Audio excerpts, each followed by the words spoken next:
Following the governor's directive, we're recording the meeting, and so all discussion will be recorded and made available through the CSCU YouTube page. So this is the meeting of the Faculty Advisory Committee to the Board of Regents for September 18th, 2020. Lois, can you look after telling us whether we have a quorum? I believe that we do. Hold no, I believe we do as well, but hold on a sec.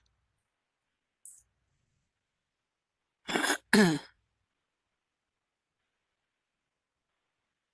you see everybody? Yeah, I've got everybody. The attendance. Yeah, the phone person is Barbara. Right, I have that.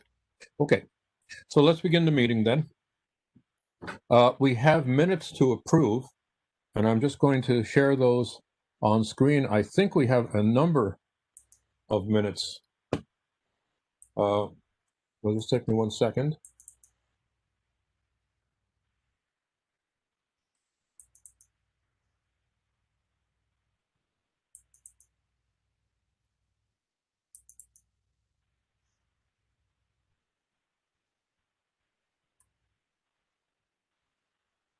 You all see the agenda?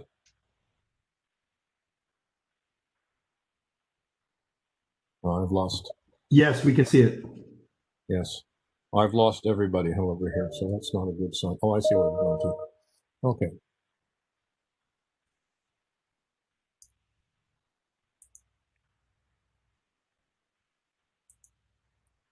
So we have the meetings minutes. We have to go back to the minutes of July 17th, 2020, which were sort of our missing minutes.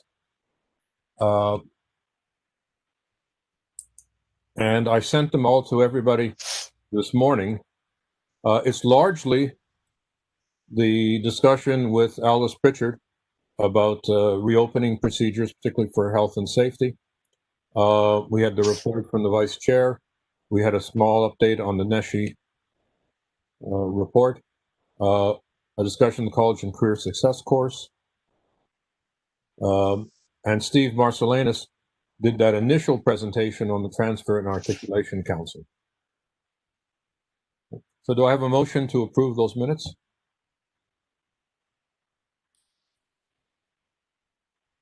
This is Fran Cone, so moved. Okay.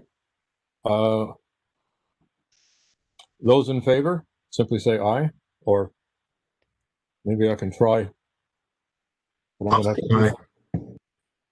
I'm sharing screen, stop sharing. I'm going to have to share a different screen in order to make this work.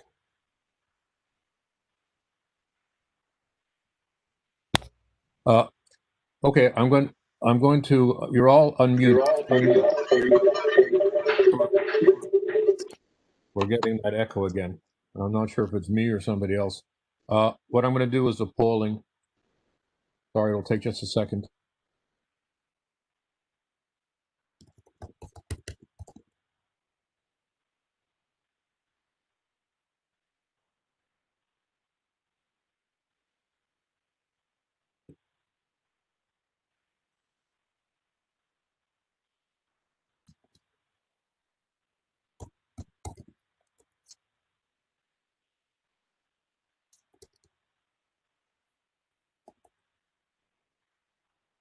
Okay, and I'm just going to open a poll. Do you see a poll on your screens?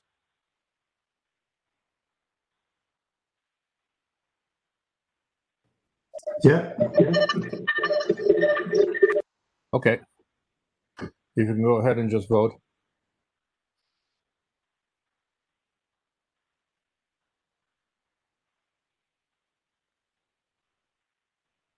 And that's only the voting members of the board. So the non-voting members and the guests obviously can't vote.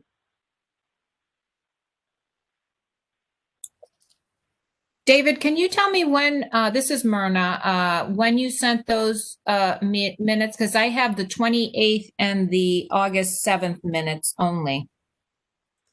I sent them this morning, I think, to make sure. that everybody had them. And that was for what date again? July 17th. Thank you. Okay. This is Linda. I don't think I got the July ones either. No, Oh, I see. Okay. Well, can you see them on your screen now?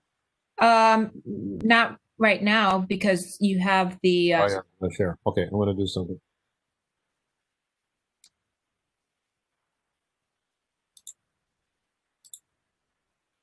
Can you see them now? no.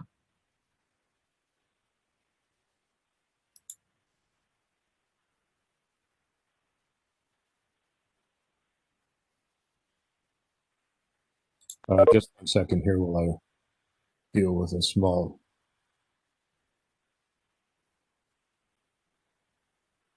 All right. Can you see them now? Okay, now I could, but if you can enlarge those, that would be great because Yeah. I mean, or I could just abstain and then get them later, whatever is good for you. Oh, here they are. You can see them larger now? Yes. All right. So basically, it was a resume of the discussion with Alice Pritchard, the report from the vice chair. There was a discussion of the op-ed in the CT Mirror, the NESHI update,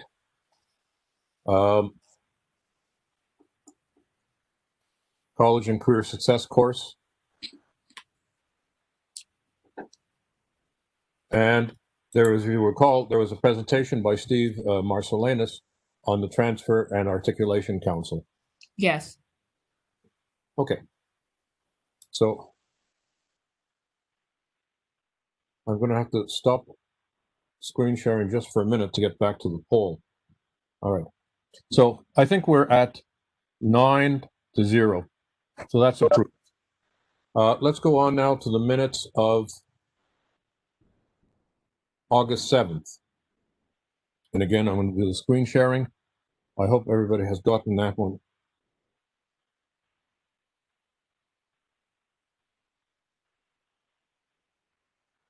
And these are the minutes of August 7th. And that was a discussion of plans for reopening. Again, I'll make it larger.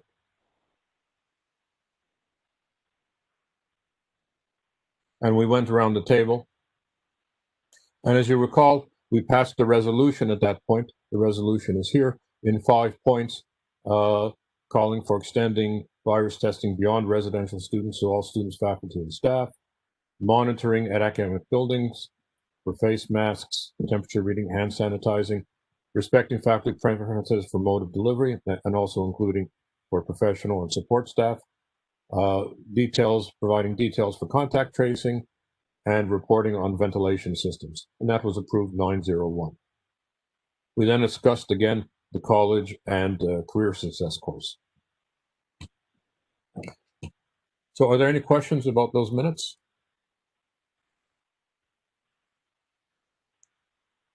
Okay, I'm going to close that poll.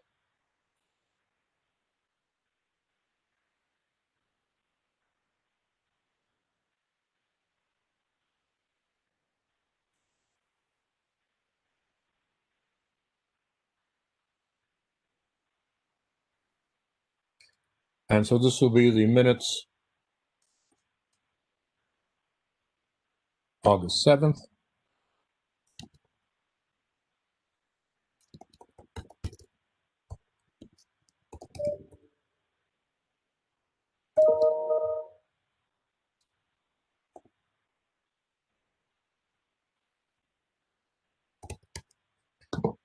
And the poll is open.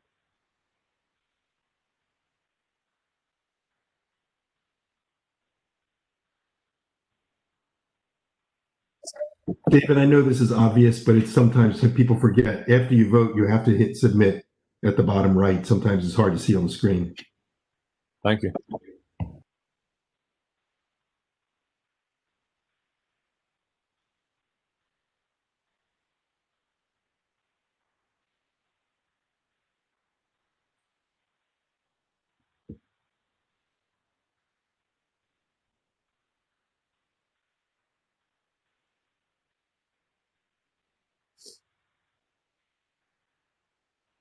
So far, I have 5 people who've responded. There should be some more. Martin, I realize you have to abstain. Yes, Yeah, I have to abstain for both. There's no, you don't have that option in the. yes. You know what? I will do it for the next one because you weren't here for that meeting either.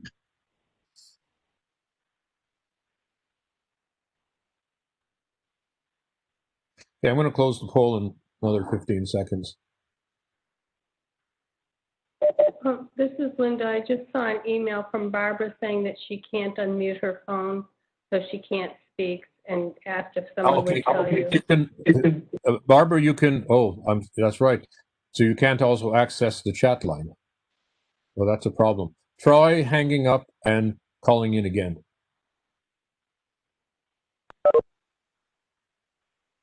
Okay, I'm going to close the poll. It's at 5 and 0. And there's, I know, at least 2 abstentions. So we'll close that. The next item is the agenda for the 28th. We have 3 agendas we need to approve. We had the report of the chair and the vice chair. Recall at that time, William Lugo had resigned from the FAC, and David Stoloff, as the alternate, I guess, was taking William Lugo's place for that meeting. And we had this concern expressed about the criminal justice task force, and I did communicate with William Lugo the concerns of not having been contacted by this from the CCSU and some of the other ones, and I know we can have some discussion on that later. Recall that David Levinson had been invited as our special guest, and you have here a pretty detailed breakdown of all of the discussion, questions, and answers. We then had that discussion of the proposed revival of the TAP committee, and you would recall that without a shared governance process in place, the FAC cannot proceed to send representatives to the TAP coordinating committee. That was a vote of yes 7, no 1, no 0, and abstain 1. And we also at that time endorsed a CCSU resolution on searching for the CSU president, and that was a vote of 9 to 0. We then discussed and had a roundtable on reopening of campuses. So let's proceed to a vote on that one. David, it's Barbara. Can you hear me now? Yes. Good.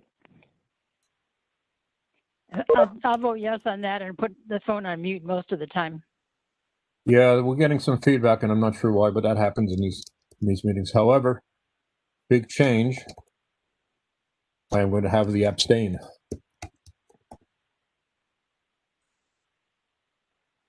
Abstain, but you understood I meant abstain.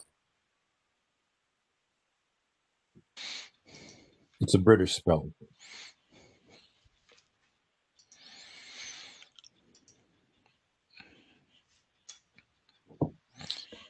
Good afternoon, everybody. It's Brian Kaufman. I just wanted to say hi and apologies for being late. I had internet issues and Verizon fixed it finally.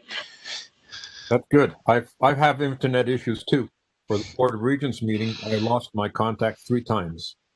So it may happen during this meeting, in which case just continue on because WebEx will continue to host it. Sounds good. Anyway, I'm going to mute my mic and video for the moment.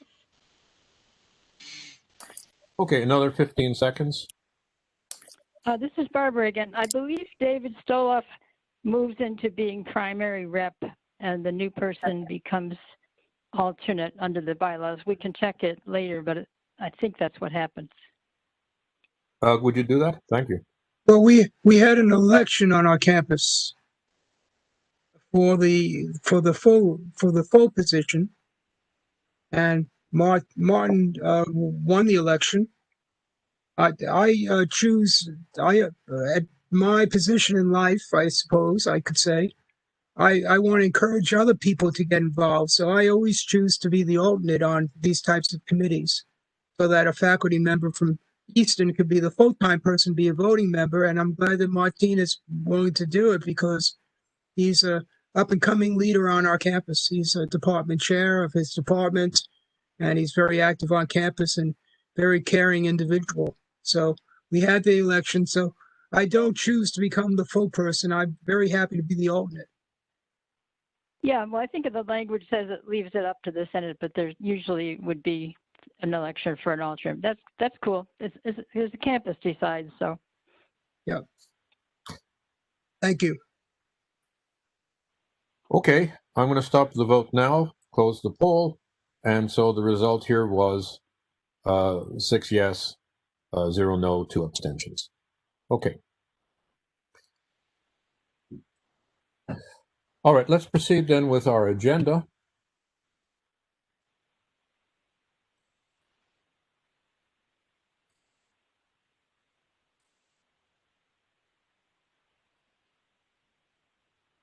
And I'll share that again.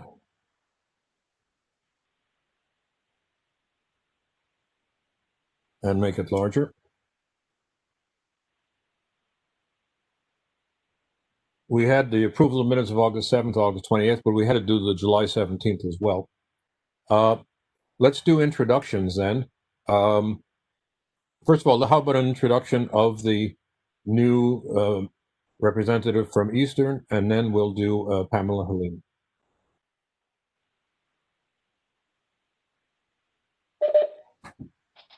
Can you hear me? Yes, Martin, go ahead. Yes, Martin, go ahead. Yeah, I'll just be brief. I'm the new representative from Eastern. Like David said, we had an election in Senate, so I'll be representing my academic community. I'm the current chair of the Department of Political Science, Philosophy, and Geography. I've been at Eastern for 6 years now, and part of my academic past includes working for Tulane University in New Orleans. I was University of Michigan. I did my graduate studies in the UK, worked for the United Nations, and worked in Washington, D.C. for a number of years. That's all I have to say about me. Okay, and are you a political scientist or a philosopher?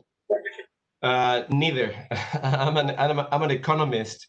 My initial training is in political science, so I'm more a political economist, if you wanna add a label. Very good. Okay, and let's proceed now to introduce Pamela Helene. Pamela, do you want to go ahead?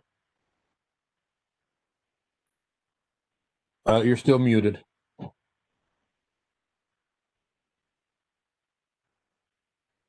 Pamela, you're muted.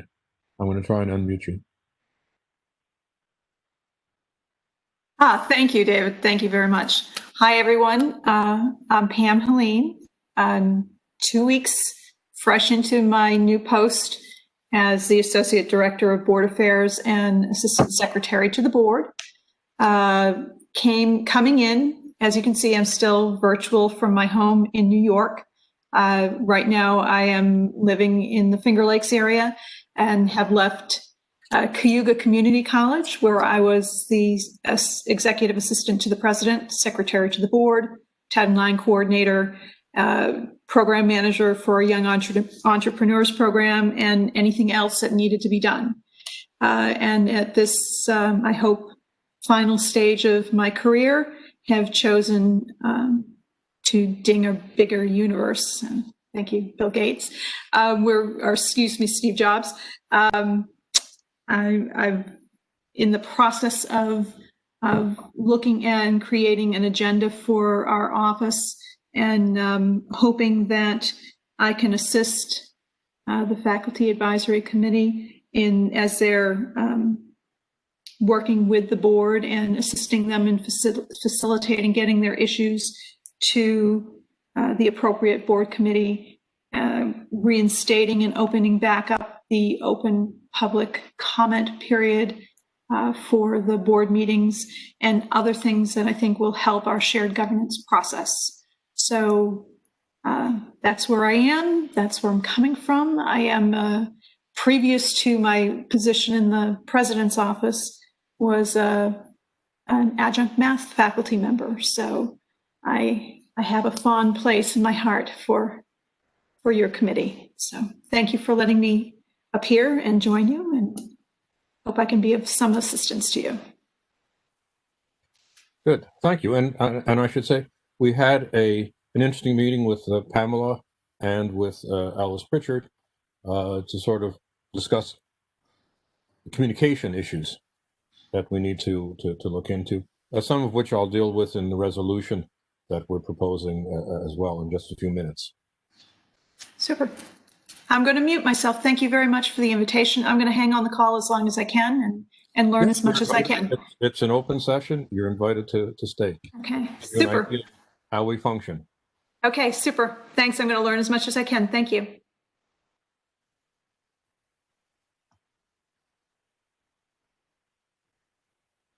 All right, we're now on point 3 of the agenda, reports of the chair and vice chair, including more on the relationship between the FAC and the Board of Regents, and also the meeting of yesterday of the Board of Regents.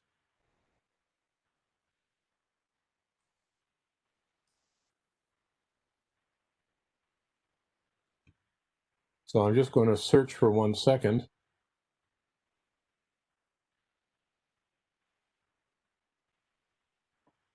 And share with you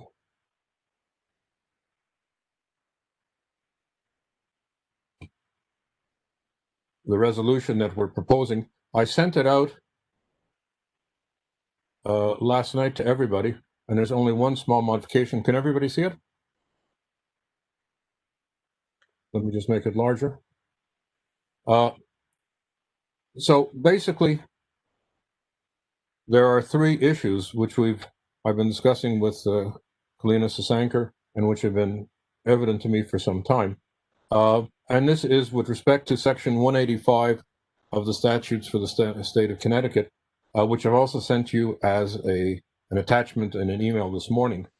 But it does call David, for... I can't hear you. I don't know if that's true for others.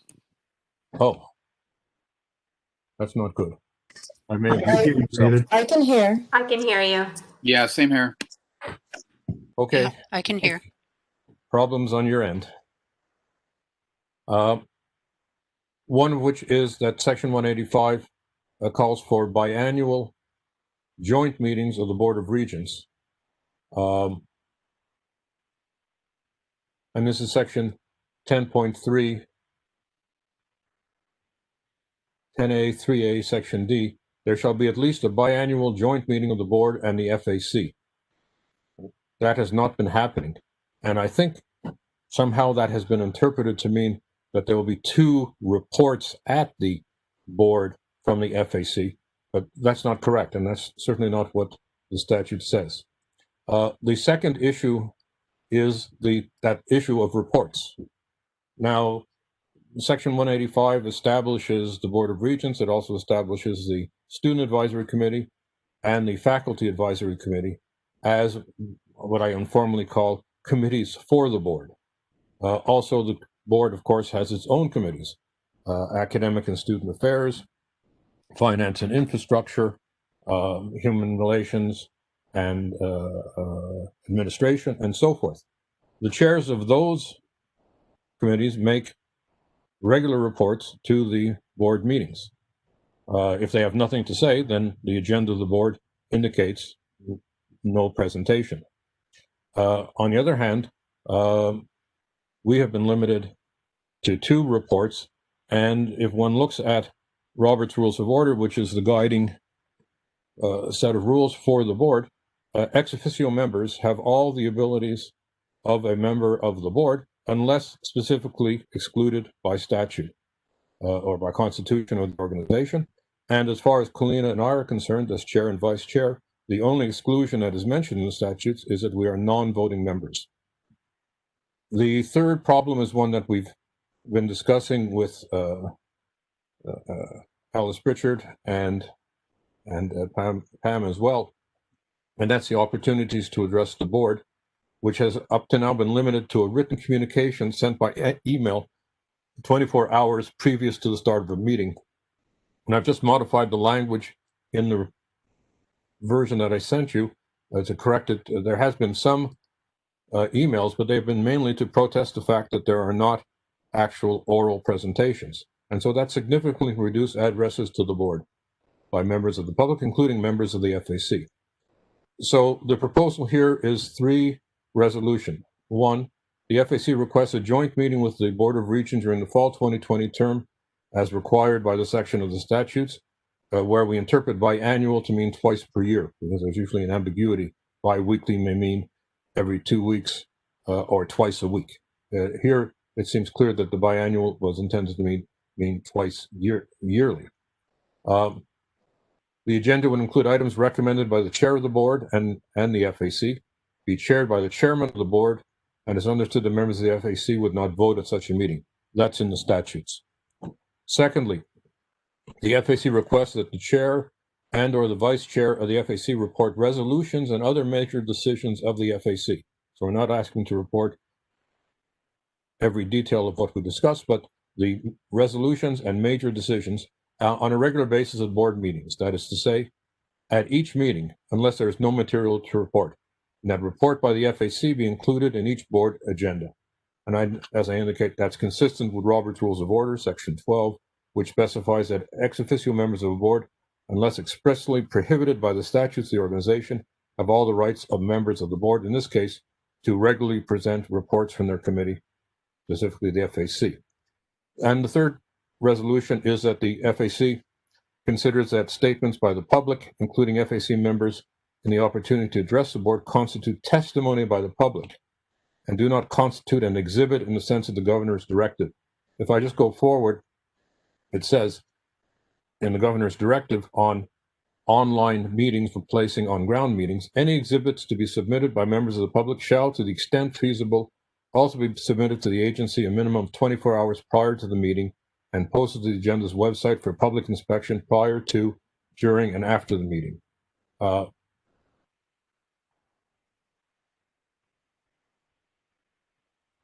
In the resolution, we take that, and my understanding certainly would be that, I'm sorry,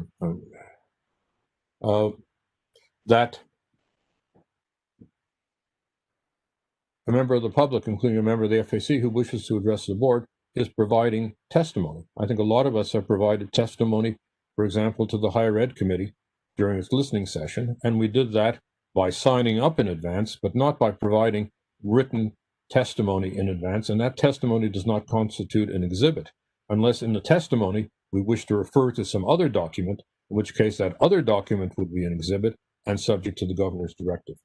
So we'd like to have return to the previous practice of the board, which is to members of the public give notice in advance of the period to be determined to orally address the board with no requirement of a written statement to be posted 24 hours preceding the meeting.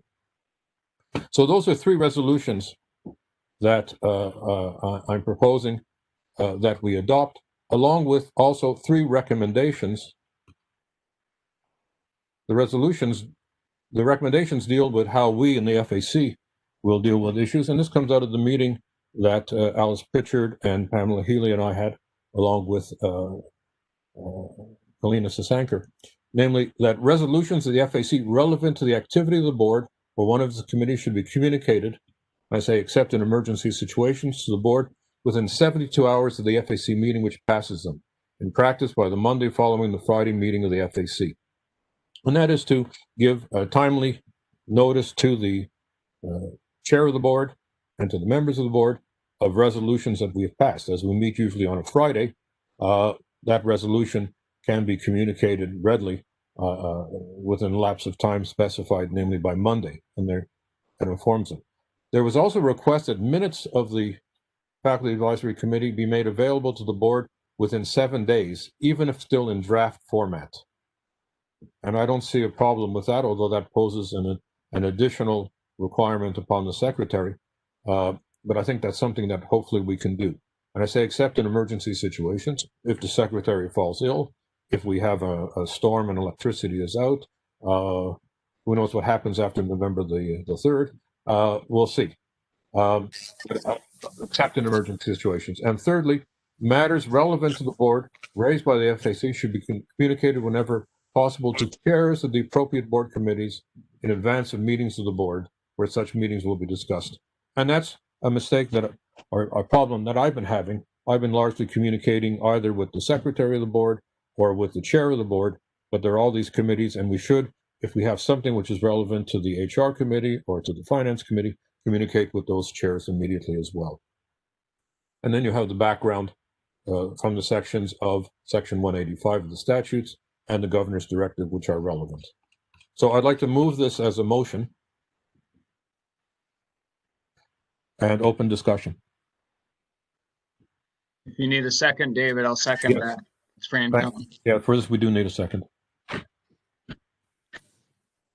Okay. Okay, discussion. And Lois? I'd like to just jump in and kind of expand. So I think that 7-day requirement for the minutes is a freedom of information requirement. So we kind of have to abide by that one. But so I just want to kind of jump in and mention, so we got ourselves into a situation this month where we passed a resolution about the search committee for the CSCU president, and then discovered that it was on the agenda for a committee that neither of us sits on, and they didn't have so we definitely need to refine our communication. But Pam Helene and Alice Pritchard have been really actually met with us for that purpose, to kind of streamline that. So that's really great. And hopefully we'll get that going. But even things like yesterday at the board meeting, David made a comment about the fact that one of the responses to our financial situation was that we would sort of fast track the consolidation of back office functions. And he was pointing out that things like IT and so on now more than ever need to be present on our campuses. And the responses were very sort of theoretical, right? Like, in theory, doing this does not mean that help is not more available to you in theory. But the fact is, like, we are living this experience right now, both of us. And there was no effort made to get any information from the people who are in fact, experiencing this. And so there's definitely a need for this communication to be improved. So that's all I'll say at the moment. Lois, I think you had something to say. And I think Breach as well. So let's go Lois and Paul. Yeah, there's all kinds of background noise I've got here. A couple of questions. Comments. One is that the BOR minutes themselves are not available that I can see 7 days after their meetings. Why are they pressing us to do this? And as far as freedom of information goes, I was involved in trying to get something from the system office based on a freedom of information request, and it took over 2 months to get that information. So there's a few issues here that I have. The second question I have is, have you ever received any kind of response whatsoever from anybody, Board of Regents, system office person, anybody, about any of the resolutions that have been passed by the FAC and sent to those people?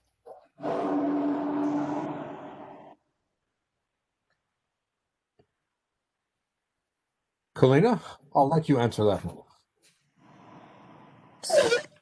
I'll just say no. I'll leave it at that. Oh, I thought the dragon went away. But nothing substantive. We did attempt. So again, we're trying to refine this communication process. So David did reach out to, I found myself at the HR and administration meeting, just trying to very quickly at least let them know that there was a resolution, and failed miserably at that. I got disconnected. And David did reach out to the chair of that committee. And there was a response, but nothing substantive. I don't know what to say. There was a justification of the way that things were moving forward. And I guess that is about as much as you can expect. So this is I think the first time we've really gotten something like that. Okay. My response is that people in glass houses be very careful about throwing stones.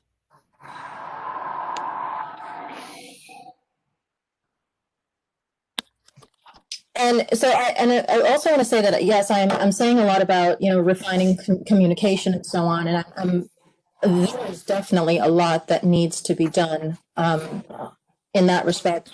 But we did make a point of making it clear when we were talking about this that this goes well beyond communication and it goes well beyond personal relationships. And while it would be really good to have for Evan and I to establish personal relationships with the heads of these committees and so on, and have these personal conversations, it really, at the end of the day, it needs to be codified in some way. So if nothing really comes of it in terms of actual policy, it's a waste of time. So, for example, the example that was provided to us about the wonderful work that can be done when you have this kind of communication flowing was a discussion that Dell and William had about department heads with the group at the original formulation of the Students First plan.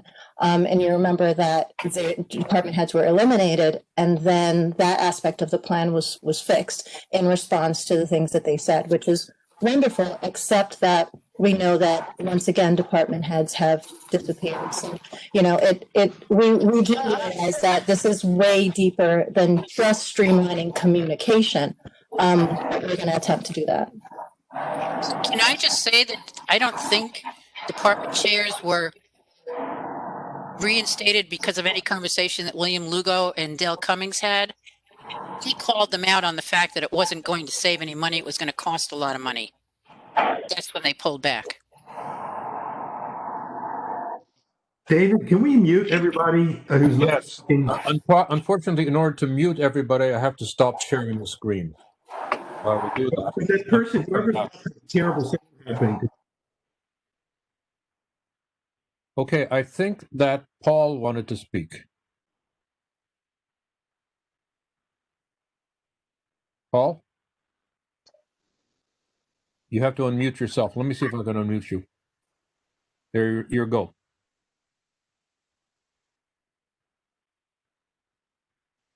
David, I think the sounds were coming from Paul's background, and when he muted himself, the sound stopped. So Right, I've unmuted him, however, but I'm not sure that he's there. Okay, I'll open the floor to anybody else who wants to speak to the resolution.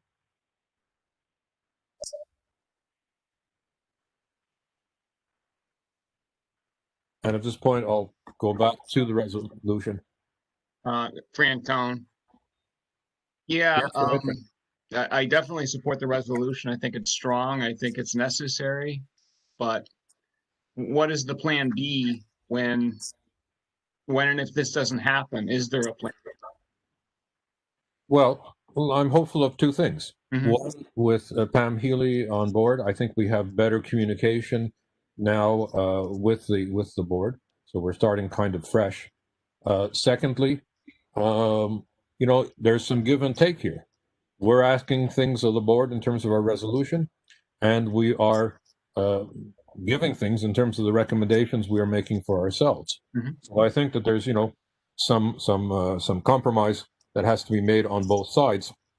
We could have asked for more, and it seems to me that one of the resolutions could have been that the chair and vice chair of the FAC have the right to make resolutions, even if we can't vote on them at the board meeting. So at this point, I've kept that out of this in order to avoid a more contentious issue.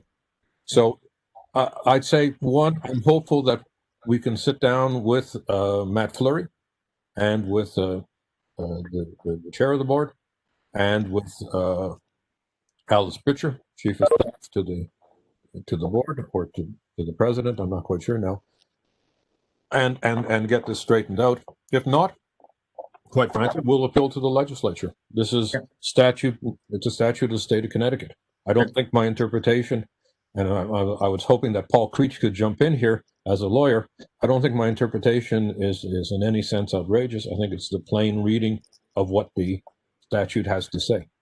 Right. And along with that, the media would have to know, I think, of this pattern of, I would think, willful lack of communication that's been going on. And hopefully that has ended. Hopefully this will end that. Well, that's the effort that we're making here. Let's, have a fresh start. We've had I must say, at the last meeting of the board, although I think there were obviously problems of related to the search committee for the president and the number of representatives from the universities, which I'll talk about in a minute.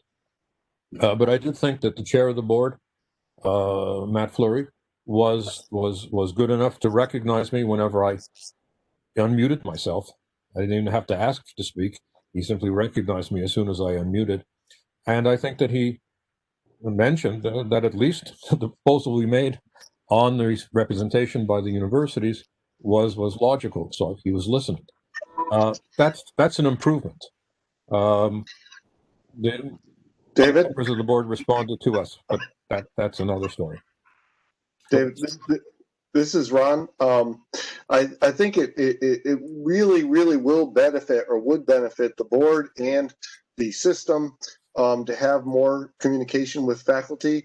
We have multiple examples of policies being imposed on faculty only to be withdrawn or compromised in some way because the outcome was not what they expected it to be.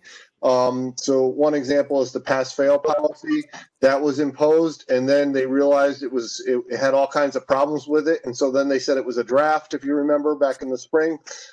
This semester, it was the student engagement policy that we had to, 2 weeks into the semester, we had to indicate whether our students were participating in our classes or not. And if they were not participating, they planned to drop them and put them on a list where they would not get financial, they would be banned from financial aid, and they would be dropped from the class.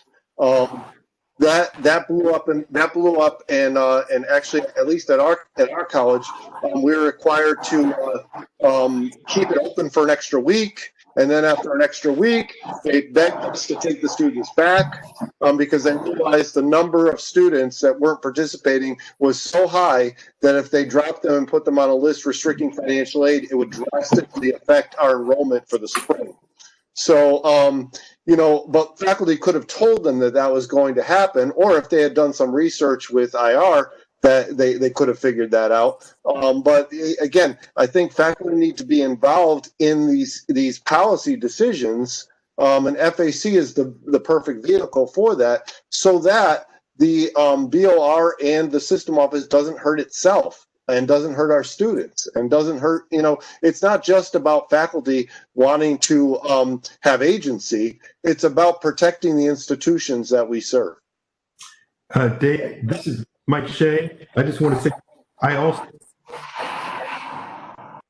don't think that's me, but I'm also totally in support of this. My only question is, why did they change that policy about the notice has to be in writing?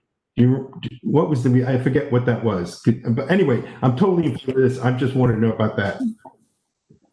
I think it was their interpretation of the governor's directive.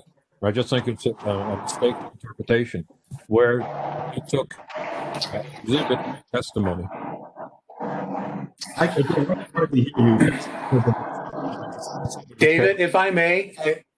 Go ahead. Hi, it's Paul. Happened before. I kind of shot off there for a minute. But anyway, first of all, I thank you. Yeah, this is Paul. So thank you for writing this, as I said yesterday in the thread of emails. I appreciate it. One thing that I'd like to say relative to Kalina's point about the budget, I read an interesting article this morning, probably several of you saw it, where the BOR is now saying that due to budget restrictions, everything is on the table. So you may recall the reason that we entered into Students First is because the president went around to the campuses saying the reason they want to do Students First is so they wouldn't have to close campuses. And that's what, was taken off the table. But now in the article I read this morning, it said due to the budget restrictions, everything is back on the table. So I take that to imply that now they're considering closing campuses as well. But to my other point that I wanted to make, the part under background here, as you may recall, David, I brought this up last week on background number 2 there, and you have it highlighted. And it might be too late now, but I just want to reemphasize the point that in the statute, it says there shall be a faculty advisory committee to the Board of Regents for Higher Education to assist the board in performing its statutory functions. Now, I know it may, like I said last month at our last meeting, I know it may seem like semantics to some, but I've written legislation. I wrote legislation in Massachusetts many years ago, and every word that lawyers write in legislation has meaning. I remember when I started law school after graduate school, graduate school, you write these lengthy papers. And the first brief or paper I wrote in law school had more red ink on it than any red ink I've ever used on grading student papers. Because, they said every word has to have meaning. So I say that to say, if we look in the dictionary under advisory, it just means to make suggestions. But if we look under what the word assist means, it means typically helping someone doing a share of the work. For example, a senior academic would assist him in his work. Or another definition means to do that which is useful or necessary to achieve an end. So again, if lawyers are making the point that the advisory committee, and I understand that's the title of the committee, but if lawyers purposefully use this word assist, I believe that has a much stronger connotation as to the role of the advisory committee. So under a recommendation, I would like to see something along the lines of that the faculty advisory committee will have a greater representation or responsibility in assisting the board performing its statutory functions. Thank you.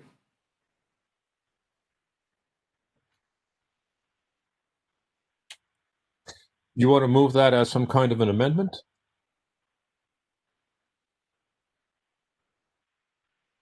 I leave that up to the other members, but that's just, again, some might call it semantics. We could add it in right here.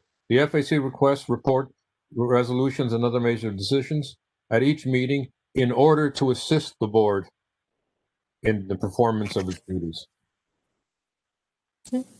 Yeah, and you could put assist in quotations, perhaps. But, like I said, I would just like to see something, at least, I'm sure the board would dismiss it, but at least something to let the board know that there are those, and including legislators who wrote this and their aides, that there is, I believe, a greater intent on the part of the statute in allowing the FAC in performing, again, more opportunities to actually have an impact on policy outside of just a suggestion. Right. Well, I agree, and the examples that Ron just gave us show us that it's beyond the legislators' intentions. It's just necessary. Yes, a number of obvious mistakes that could have been prevented or more easily corrected occurred, and of course this has created problems for many.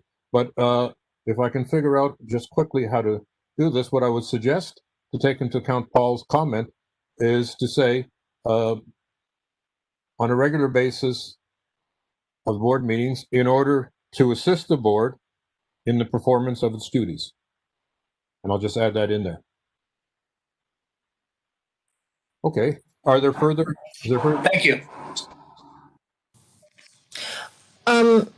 This isn't really, but I just wanted to answer Mike's question a little bit because so I'll just tell you kind of timeline without too much comment, but the reason cited for withdrawing that opportunity to address the board for the past 7 months, for most of the past 7 months, was the governor's executive order in 7B. When the actual wording of 7B was kind of provided, and we broke it down and pointed out that nothing in that would suggest that you could no longer address the board. The new reason cited is that they are exploring the technical capacity to make that possible. And that is the reason now. But we are expecting, and they announced it yesterday, that it will be available again in October. Thanks, Colina. I appreciate it. Okay, are there further discussions? I want to stop sharing and then go to a vote. It'll take me 1 second.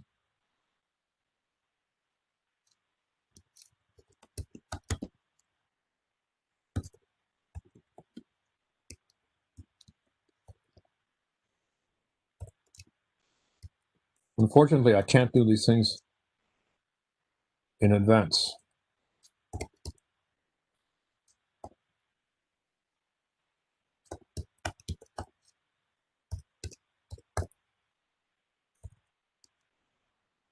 And I'm still having trouble spelling abstain. Okay. The polling is open. That is to say, for regular voting members of the FAC.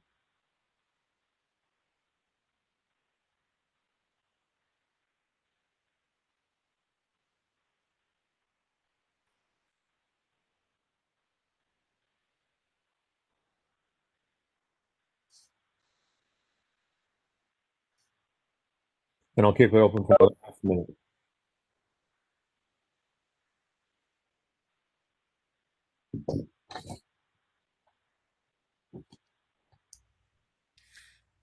David, this is Lois. I just want to say that I'm not sure that I can guarantee I'm going to be able to do these minutes within 7 days all the time. Yes, that was a question that I had.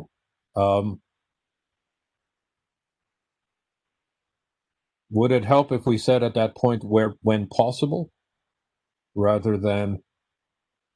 Yeah, I'm still kind of concerned about the fact that they're putting this mandate on us when they don't have that mandate for themselves. Perhaps Pam can help us here. Hi, all. David, okay. I'm sorry. Yeah. One of the processes that I'm trying to improve on and to ensure compliance with FOIL, as well as the guidelines set out by the board, is to do our very best in every possible case to speed up the posting of those draft minutes within the 7 days that's required by FOIL. We know that that everyone is stretched thin, and where we can assist in those posting of the minutes as we can, we'll certainly reach out to you, to David and Kalina, to see if there's any assistance that we can provide in that support. But it is pardon me? Posting of the minutes is not the problem. It's doing the minutes. Yes, and as I am struggling with those same issues as yesterday's meeting to try to get them up in draft form. So I understand the workload. If we can assist in any way possible, simply reach out and ask. It is one of the things that I'm trying to improve on for FOIL requirements. So it might not have been in the past. It might have been lax for committees across the board, but it is one of the initiatives that I'm going to try to stick to as best we can. All right. I'm not a full-time secretary, so I'm doing this. And nor am I. So we just do the best we can. Lois, okay. Would it help? I mean, I wish you had brought this up before we had the vote, but we can nonetheless have a an amendment. Well, I think I actually did bring it up before, David. Oh, did you? Yes. Sorry. David, this is Jen Long. Can I ask a question before the poll closes? I had to step away to help my daughter. Is this poll just for voting members? Yes. Thank you. Well, Lois, would you want to modify? Can I? Barbara, go ahead. This is Barbara. I'm just trying. I had to call back in again to get off mute, and I did want to vote yes on the resolution. Okay. David, this is Mike Shea about minutes. It might help. What Lois has provided are really thorough and helpful minutes, but they don't need to be that long either. Technically, minutes only need to reflect motions and votes. And so that could be done, and we could have it doesn't need to record the meeting. It's just it's just supposed to be minutes, motions and votes. I mean, according to Robert's rules. So that might make it a lot easier to get them in on time. And following up on Mike's good suggestion, the draft minutes could be simply the attendance, the items on the agenda, votes in a case of resolutions, and that's all. Then if you can take your time and do a more complete set of minutes so that we post the draft within the 7 days, right? And then, so I think Mike's suggestion is an excellent one. Would that work for you, Lois? I'm sorry. I'm laughing hysterically. Yes, sure. I'll figure something out. Okay, good. All right. So the vote then is unanimous, 8-0, and with no abstentions. So we will now go on to item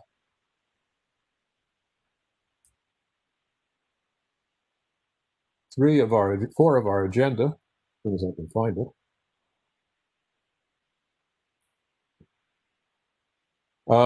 Well, actually, we're still on item 3, which is reports from the Board of Regents meeting yesterday. And can you see on the screen revenue update? No, I've stopped sharing.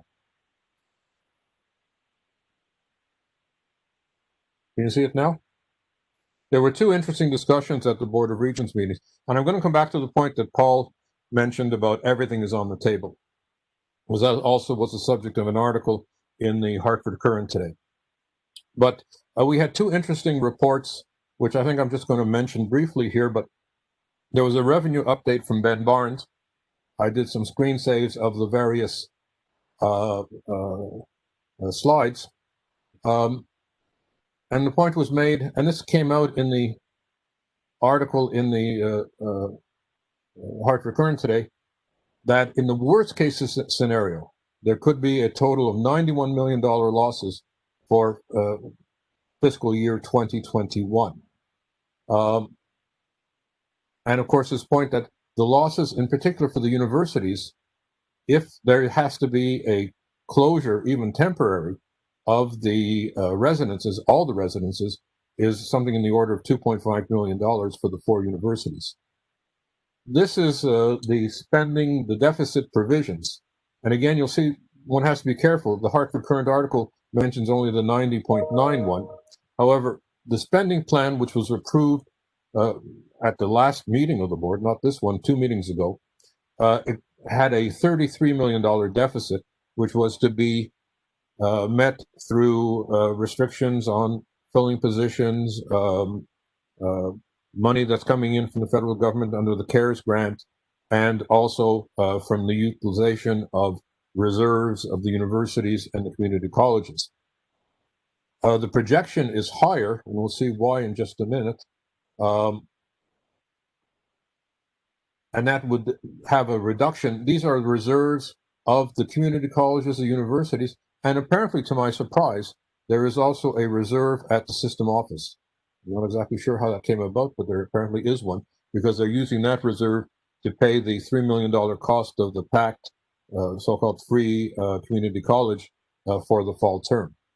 So the net result of the reserves would be, according to the plan adopted 2 meetings ago by the board, a 17.14 remaining in total reserves.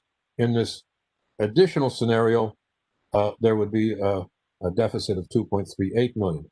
And that deficit is largely at the community college level. And there was some discussion at the board meeting of using university reserves to meet the total deficit or the projected deficit for the community colleges. On the question of enrollment, this was interesting. Enrollment at the universities is down 5.5%. The expectation was 10%. So actually the drop of enrollment at the universities is lower than what was expected. And so there is a revenue gain, but as is pointed out here, there has been a decline in the utilization or the number of students coming into the residences. Overall, or on average, the expectation was to have 75% occupancy of residences, and it looks like it's more like 45%. So that's why they say here that residence hall occupancy is down 30.5, and that could be a $25 million deficit. This one here, I'll try to enlarge a little bit. This is community college enrollment. And the reduction is 13% in terms of head count. Full-time is level, while part-time students have dropped nearly 20%. And one of the suggestions for the reason for this was that the PACT opportunity only applies to students who register at full-time. That is to say, the compensating for the difference between any grants that they have and tuition. And so that may have encouraged some part-time students to go full-time. Again, if I can make this slightly larger, perhaps you can see the numbers slightly better. A little hard to show this. But you see here the full-time equivalents from 2019 was 12,998, and here it's 12,992. So that's pretty stable. Part-time, however, has declined from 13,420 to 10,904. And so the FTE equivalence is from 26 to 23,000.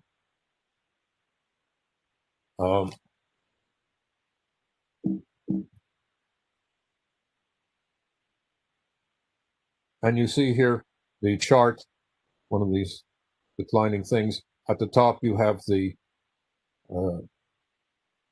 total headcount, and here you have the full-time equivalents. And it's, you can see that the decline actually has been happening since 2016. Although for the universities, there was less detail provided. But there's certainly, the question was that there is an expected 2% budget cut to be made at the level of the spending plans for the community colleges. That wasn't determined yet for the universities. Here is something that was reported in the Hartford Courant, but only partially. And this is, again, this is Ben Barnes speaking, so I'm speaking on his behalf, as it were, but not necessarily reporting on his behalf. We are expecting the implementation of back office shared services, expediting the implementation of back office services, which had been delayed by the pandemic. I asked him at this point in the agenda whether that was applied to the universities, and he said primarily to the community colleges, right? And that's part of the students first. And then phase in of guided pathways, and the Connecticut State Community College Administration can be adjusted to reflect current budget realities. We didn't go into any detail on that, but that's interesting. So there's two things here. One is the phase-in of guided pathways, and two is the transfer of funds from the System Office General Fund, or the CCC part of the System Office Fund, to the CSCC administration. That's David Levinson and Michael Rook and company. So that was basically what we had in terms of the financial report. There'll be a much more detailed discussion of this at the next meeting of the Financial Committee, of which I'm a member, and I'll be able to report on that once that occurs. Are there questions here that I might be able to answer? Lois? And then Ron. I have a couple of questions. One is what does the phase in of guided pathways have to do with anything at all? I can't answer that. And Great question. and also, was there any suggestion at all about the fact that it might be nice if they stopped hiring administration and maybe considered dropping David Levinson's salary from 288 grand a year to something less, and all those other administrators that they've hired? Was anything said about that at all? No. Yeah, what a surprise. Ron?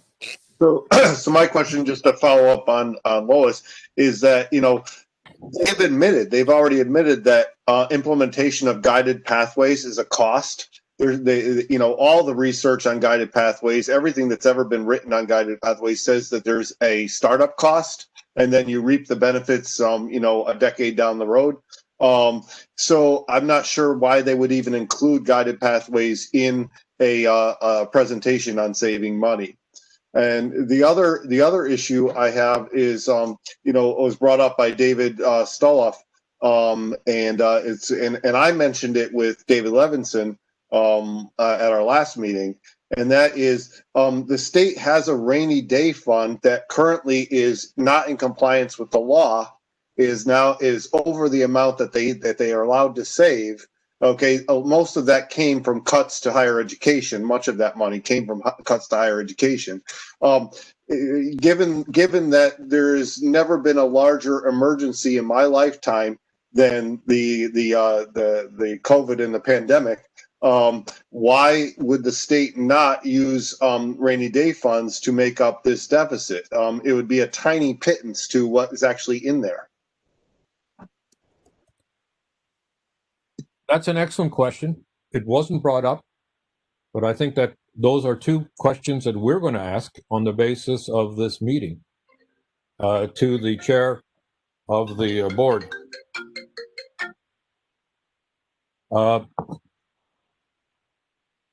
Other questions? The rainy day fund is at over 2.5 billion, I believe, and I think that's somewhere near, or that's above. It's above that number. The fund is 3.1 billion. $3.1 billion. Yeah.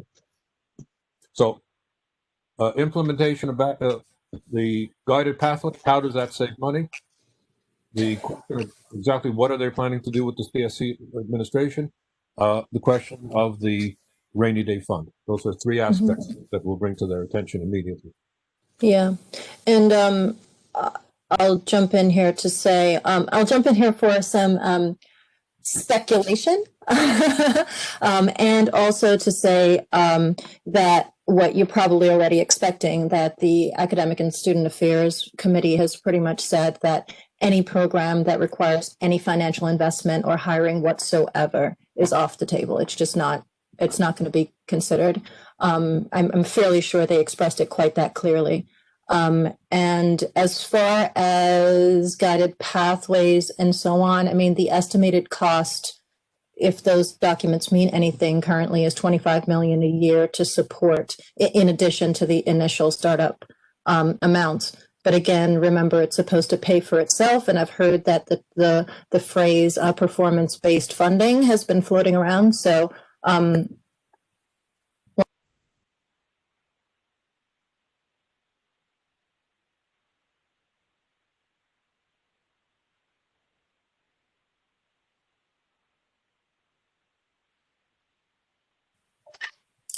we just lost you. David, you there? Okay. She was on your mute, Kalina.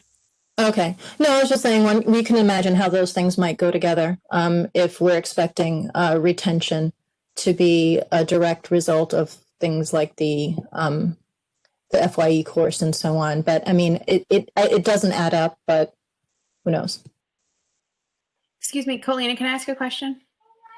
Go ahead. Sure. This is Jen. Colina, does that figure also represent the cost of the salaries of faculty and staff who are on loan for the system office to do the guided pathways work, who have been pulled out of classes? I'm not sure, but because I don't think that has usually been reflected, but I think the majority of those people are now vice presidents at the system office. So I only ask because, as I mentioned several times, that the money that was earmarked for PH 1240 and definitely also for things like Title III grants and other grants, the funding is there and then it kind of disappears once everything is in place. So I just think the costs are more than even that amount. I don't know if we want to note that in any way, but there are a lot of other resources that are going into this other than just that startup. The 25 million that you're referencing. I just wanted to make that point as well. Thank you. Yeah, it's definitely right. Yeah, thanks. Okay. And let me add, in response to the question or the point that Paul made earlier, and that was been reported, and that was actually the title, I believe, of the Hartford Current article, Everything's on the Table. That was a statement made by a single member of the board, David Jimenez. And I think it was supported by another member of the board, Ari Santiago, who's a recent addition to the board. But I don't believe that was board policy, although, I found it unusual that members of the board would be bringing up issues which would be subject to contractual negotiations, which haven't even begun yet. I would have expected the board to be neutral with respect to negotiations. But in any case, that was, I think, limited to two people, although it was quite clear that what was said, at least by one individual, was the question of putting aside wage increases, perhaps for the entire length of the contract, and right-sizing the workforce for a shrinking organization. Those are quotes stated by a single member of the board, who also said everything is on the table, and that caught the attention of the journalist from the Hartford Current. I've written to her saying, by the way, I've read your article, I found it interesting, but if you'd like to have the point of view of faculty, who are the people who design the programs and deliver the courses, perhaps you'd like to communicate with me and Kalina Sasenker as well. And so I'm hoping that perhaps she will, in fact, get in contact with us. On the second point, which was mentioned, and that's the question of new programs, Merle Harris was quite clear in her statement, and she's chair of the ASA, that she would not, or her committee would not approve any new courses or new programs which were not, one, revenue positive, and two, which included hiring of new faculty within 1 or 2 years or perhaps longer. But then she mentioned 1 or 2 years. And she also indicated that existing programs would be reviewed more frequently. And I took that as presumably using the revenue positive criterion and possibly enrollment and graduation numbers, although she didn't explicitly state that. A further issue that came up at the board meeting was using Charter Oak. And again, this is one or two members of the board. And in my notes, I unfortunately can't recall, or I didn't mention who it was who said it, but using Charter Oak more intensively for online courses. And whether that meant shifting courses which are online from community colleges or perhaps the universities to Charter Oak, or simply having Charter Oak offer more programs and courses, wasn't clear. The other, David, that was Merle Harris, and she was saying that we should use Charter Oak's program review as a model for our own, since they have already perfected it. Right, and I don't know if Linda wants to jump in here, but my understanding is that Charter Oak pays less per course, and usually on a per capita basis, than at the universities. I'm not sure about the community colleges. I certainly know for the universities. There aren't full-time faculty at Charter Oak. I'm not sure, but again, I'd ask Linda to correct me if I'm wrong, that they are not unionized with AUP or the 4Cs, and that content provided in the course at Charter Oak is owned by Charter Oak and not by the faculty. Can you This is, I'll try to jump in some. It's hard to say that it pays less or make a direct comparison because our model is very different. So you are correct in that we own the courses and that all of our teaching faculty are adjunct. So when we develop a new course, we actually contract with with a faculty member to develop that course and pay them to develop it, but it's our course. And then that becomes a master shell that is copied into teaching shells on blackboards that other people use, and they can, modify and customize for that particular, session. Our faculty are paid very differently, so it's hard to make a direct comparison. It's an interesting model. They're actually paid per student, so it's hard to make a direct comparison. So if you have more students in the course, you're going to earn more. If you have less, you're going to earn less. But at least it's somewhat related to the level of work. But all of our teaching faculty are adjunct. It's a very different model, but that's the model that's there. I'm not sure what else you were asking about. No, that pretty well. That's pretty well covered. Okay. If I could echo that as well, I've taught at Charter Oak many times, and I really like Charter Oak, so I don't say this at all to disparage. Their compensation is definitely different. Community colleges, in my opinion, compensate very well for part-time courses or adjuncts. But yeah, Charter Oak does pay per capita. And so if a class has 15 or 20 students, you make a comparable amount of money, say, to a community college course. But I had courses that ran with 3 or 4 students, and I would tell them, I'm sorry, I can't teach for by after they take taxes out a few $100s, because I probably, like everyone on here, spend a lot of time online with online courses, whether there's 3 students or 15 or 20. But yeah, their reimbursement is definitely different. It is per student. And like I said, I don't say it all to disparage Charter Oak. I like Charter Oak. I know Shirley over there very well, and she was, yeah, they do pay per student. And if there's 3 students, the course runs. I have a follow-up question for Linda. She stated that that you don't necessarily, that you own the course, but she also stated that they can be copied. So my question is, do you really own the course if it can be copied to anybody, or do you get to select who the course is copied to? Because at Three Rivers, I was told that my course is owned. Once I create an online course, it's owned by the college and they can choose to copy it to anyone. And then secondly, I was told that if I do any Kaltura videos, that they are also owned by the college. So I just wanted to have some clarification about what it means to sort of have the course be your own. But I may not have explained it very well. Let's say that we contracted with you to create a new course. So we would pay you to create that course and we would own the course. And then that creates a master shell in Blackboard.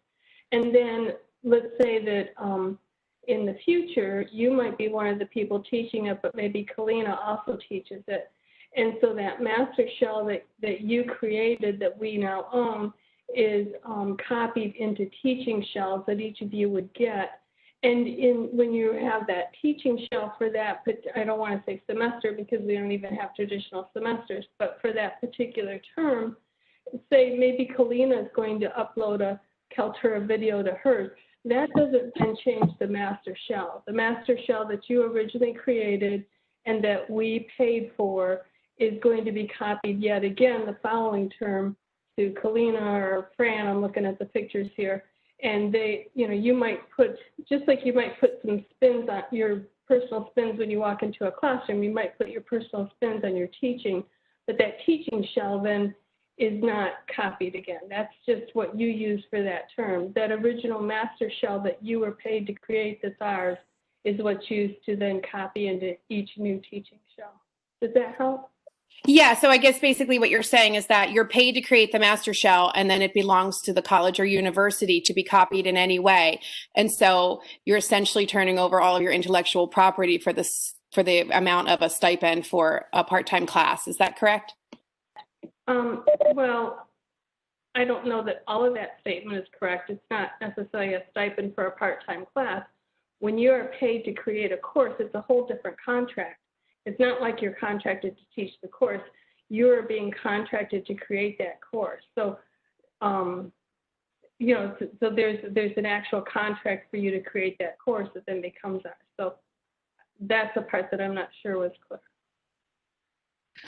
No, that's helpful. That was one of the things I was struggling with at my campus, because I created a master course and then I didn't sort of realize afterwards that meant that for a long time they could just keep passing off that class to folks over and over and over again. I created the course mostly because I didn't think the adjuncts got paid a fair rate to have to create a fully online 6-credit course in the summer. So I did it for them, really. But it brings up a lot of interesting ethical dilemmas for me. So I'm not sure if I'll do one in the future, but I'm happy I did it this time. But it's just interesting that it basically sounds about the same for where you are as well. So thank you for clarifying. Well, and it makes sense, but it's probably slightly just similar, but different, because it is our contractual model. Whereas, like you said, you did it to help out. You may not have even had a specific contract that said that, you know? Yeah, if I could jump in. At the university level, our contract specifies explicitly that content created online belongs to the content creator, that is to say, the faculty member. And we have a policy that it cannot be reused without the permission of the faculty member. So that's very different. You know, Linda and I were both on this online program committee over last spring when that issue came up, and it turns out there are very different stipulations in the collective agreements at the community college level and at the university level, and there's a different policy and procedure at Charter Oak. So it's good that we're discussing this and that we begin to understand how things work at each of the 3 different sectors. I mean, I'll refer to sectors as community colleges, the state college, which is Charter Oak, and the state universities, i.e. the 4 CSUs. There was one other issue, and then we can finish with the Board of Regents presentation, and that was the question of the PACT program, right, which is a so-called free college, whereby the legislature passed an act saying that for college students who are recent high school graduates, that is to say they were in high school the year previous to their attending a community college, Connecticut residents, and taking at least 12 credits, that the difference between any grants that they receive and the tuition would be made up through the PACT program. So it's not covering all the tuition, but it's covering the difference between what they might have from a Pell Grant or whatever. That was, however, not funded by the legislature, and the indication that we had was that the cost for fall of 2020 was that the total amount set out in the budget of $3 million had been used, and that there was no budget for the spring term. So that they were in the process of informing the students who had registered for free college for the fall that there would not be, unless the legislature so funds it, equivalent funding for them for the spring term, that is to say, for the spring term of 2021. And I think, generally speaking, one other comment that was made at the Board of Regents meeting was, well, maybe we can use all of these potential cutbacks and downsizing and right sizing and whatever as leverage with the legislature to get greater funding from them. Kalina, do you have anything else to add about the meeting?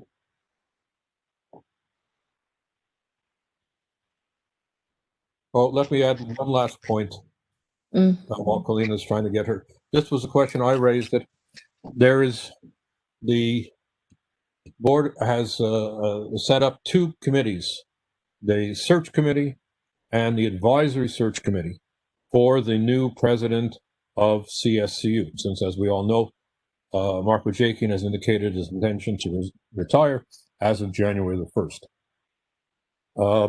What the board did was approve the policy. The search committee itself will be named by the chair of the board and will consist presumably entirely of board members. The criteria for the new president will be set by the chair of the board and by that committee. And when we asked questions about what that would involve, they said, well, that's going to be determined once the committee begins to meet. There's a second committee, which is the advisory committee to the board. which would have functions including looking at CVs, making recommendations to the board committee and so forth, but of course would not be the committee that makes the determination as to who will be recommended to the board for approval as president. And that's to consist of 37 people. It's not exactly a small committee. Of interest to us were the question of who are going to be the faculty representatives. The faculty representatives that are proposed are 3 faculty from the community colleges and 3 professional/support staff, corresponding to the 3 regions of the currently non-existing Connecticut State Community College, for which there are no structures except the 3 presidents who were named several meetings ago of the board. For the universities, the same statement is made. There will be 3 faculty members and 3 professional/support staff. And it's at the point that I made the recommendation, but you can imagine it didn't go very far, that there should in fact be 4 faculty from the universities, since there are 4 universities. And it would make sense to have them, each one elected by the governing body of their respective institutions, namely the senates. And I pointed out that would increase the faculty interest and buy-in in an eventual choice for president of the CSCU. That, of course, was turned down on the argument that, 1, it would increase the size of the committee to too great an extent, although in practice it would have meant from going from 37, which is already extremely large, to 39. And 2, that since there was an AUP representative already amongst the 37, that person could be chosen from the university, which would not otherwise be represented by the 3 faculty to the advisory committee. I left it at that. I don't know if Kalina has anything more to add. No, I think that's fine. I'm good. Okay. And this is Barbara. I have one question. Yes. Did they say anything, or is there anything written down about whether faculty members would be chosen by election of the faculty, or would they be appointed by the administrators? I'm going out on a limb here. I will look, as we continue the meeting, back in the minutes, but I believe that there could be recommendations, but I'm not sure how they're going to do it for the community colleges, for the 3 regions, which in effect have no structures. So I have no idea how that's going to be done. But in any case, it appears that it is the 4 presidents of the universities and the CEOs or /presidents of the community colleges who will select the faculty and the professional/support staff. Wow. Perhaps on the basis of recommendations from the institutions. So you might have, I could imagine, 4 names put forward by the 4 CSU universities, and they would choose 3 of the 4. If that's very bad, I think, for not electing people. Yes. Well, we can come back. I mean, it's a fait accompli, and as Kalina explained, we were caught a little bit off balance by the fact that it was there in the HR admin report, but we found out about it only rather late, and we fumbled a bit in terms of how we could get our concerns expressed to the board, and in particular the chair of that committee. Yeah, no, it's not your fault. It's just the way they're operating now. Okay, let's go on to point 4 of the agenda. Well, that is point 4, the CSCU presidential search. And I don't know if we want to come back once we have more information. We did ask at the meeting, is it going, I asked a series of 5 questions to Naomi Cohen, and I will submit the questions to you and her responses in a separate email. Would it be a national search? She said yes. Will it be affirmative action, equal opportunity? She said yes. And for the rest, it's to be determined by the chair of the board and decisions made relative to the search committee and to the advisory search committee, which have not yet been made. So once those decisions are made, we'll communicate them to you, and then perhaps we can take a position as well. Number 5 is resolution of non-participation in the SFASACC. Lois, I think that you had moved that motion.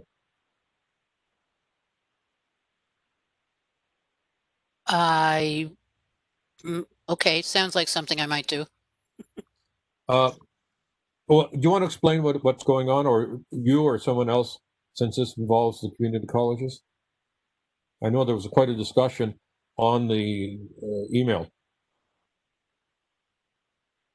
Are we talking about the SFASACC, or are we talking about this new alignment? I think it's the APRC, the alignment something or other committee. Here's what I'm going to do. I'm going to hand this over to Kalina, because I have to say, I get a little lost in the alphabet soup of Believe the me. various committee names. You're not the only one. I'm at the university and not the community college. I don't have any first-hand or direct experience. So, Kalina, you're in charge of this item, please. Let me start off with a little background about the APRC for those of us who can't keep track. And I think there are a couple members here who have had some experience with how people are being selected at their colleges. So the APRC is, it was created by the SFASACC, right? It's currently just a charge on a piece of paper. The wording is that the group will not make specific recommendations, but will make sure that any aligned curriculum for the consolidated college meets established guidelines. People who are doing alignment already have a list of guidelines. They are guided pathways, best practices guidelines. And it seems that what this group will do is simply double check that they have, stuck with those guidelines. In addition, it used to say that 2/3 of the group would be, at least 2/3 of the group would be elected faculty. It used to say that curriculum had to be approved by 2/3 of the colleges in order to move forward. Those things were voted on in the SFASACC, but have since been removed. This group exists to appease the members of the shared governance work group who were invited to resign when they suggested that we needed to have a curriculum committee before we could establish curriculum for the one college.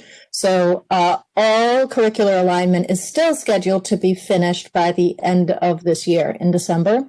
And we were asked to elect people to serve on this committee that is not a curriculum committee, but I think has been sort of portrayed as one.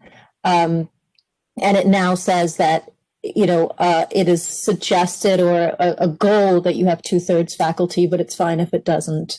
And it really doesn't serve much of a function as far as I can see in terms of its charge, other than functioning as something that looks like a curriculum committee, but does not actually perform that function.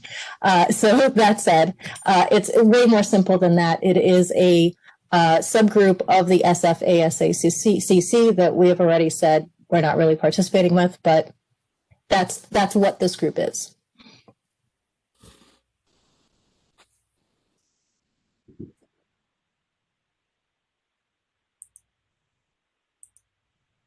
Okay, is there a resolution that we have? In other words, it might be with respect to this newer group. Could the resolution just be that the faculty advisory committee does not recommend or suggest that anybody be appointed to this APRC committee because it's not a legitimate committee or something along those lines?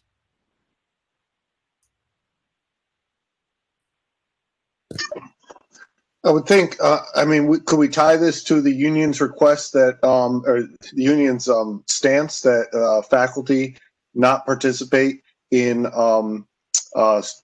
consolidation work? I think, FAC could make a statement of support for the union stance, and that this participation on this committee is in violation of our union's request.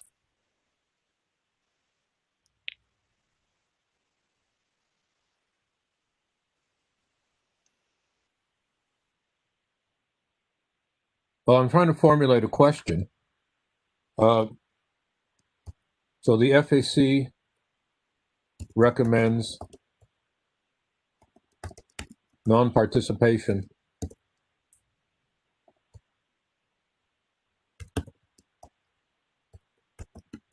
Is it only of faculty? Are there professional or support No, staff? it's both. So how do you want to formulate this? Recommends non-participation of faculty and professional/support staff? Or shall we do two separate resolutions? No, it should be the same. Okay. I'm unfortunately not able to read the chat line at the same time as doing. Oh, sorry. So I just wrote, like, the FAC continues to stand with our unions in opposition to Students First and recommends non-participation in all Students First consolidation committees. But maybe we should say something about not participating in elections for all Students First consolidation committees, because this is pretty, we've already taken a stance on this. It's, I think, simply that people are not clear on what the APRC is, because it does kind of on the surface look a little bit like a curriculum committee, and may have thought that this is an actual, step in the right direction. So it's just making clear that the APRC is still part of this. And and hopefully we can have a conversation, because it is my understanding that what has happened is that when colleges have failed to elect someone has just simply been appointed. And that seems to me to be inconsistent with the kind of sentiment that David Levinson was expressing to us the last time we talked about governance. So maybe we can have that discussion with him also, to make sure that he's aware that that's how this is progressing. I would take Kalina's statement and put at the end of it, including the academic program, APRC. So which would include all committees, which would include APRC. Right. Yeah. So and I think a resolution that my faculty senate passed last spring was a statement that that faculty representation on system-wide committees is only legitimate if faculty senate runs the election. So I think that a statement like that could be a second resolution of some sort, where FAC I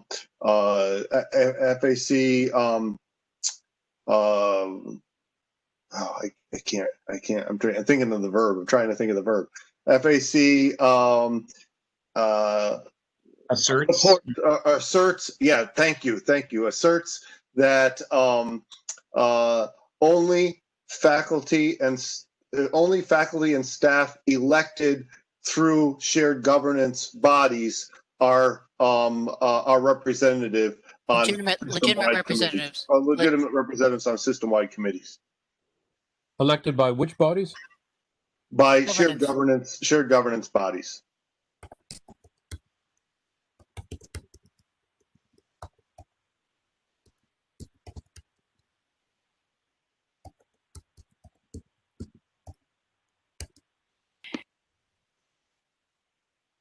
So can we have a synonym to legitimate, do you think, or do you think that's the right word? How does this sound? FAC recommends non-participation, or reaffirms non-participation, because we've already done this, right? Right. Non-participation to all Students First consolidation committees, including APRC, consistent with union positions, period. Only faculty and staff elected by shared governance bodies are legitimate representatives to committees. Sounds good to me. That's good. Yeah, very good. Okay. If that's the case, I'll make the motion. I'll second that. All right. So I'm going to open the poll. I've again spelled abstain incorrectly. At least you're being consistent with that, Dave. I know. I got that at a Board of Regents meeting. Okay. Here you are. Can you hear me? This is Barbara. Yes. I will count your vote in addition. I vote yes.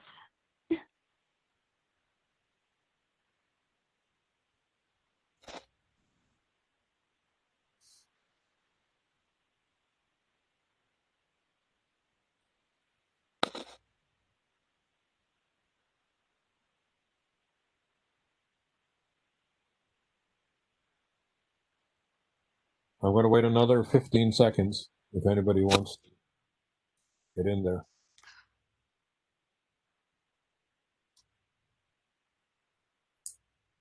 10 seconds. 5. Last call.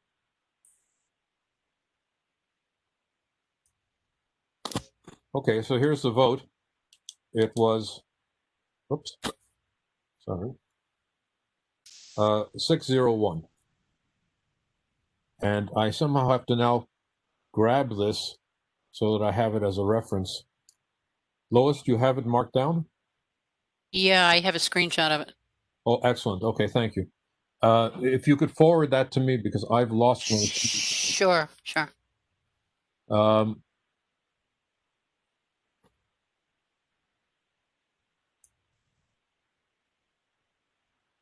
Here, I'll share it with attendees.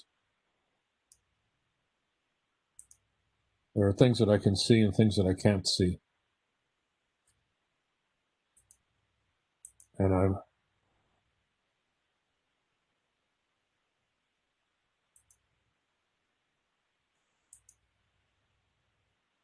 just 1 second, I'm trying to save this.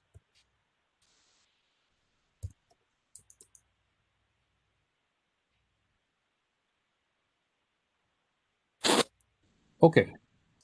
So the final vote is 701.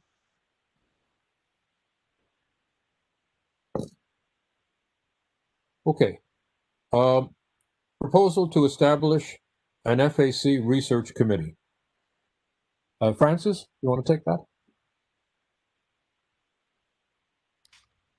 Well, I don't know what to say about it. It was Barbara's idea, so maybe Barbara should start the conversation.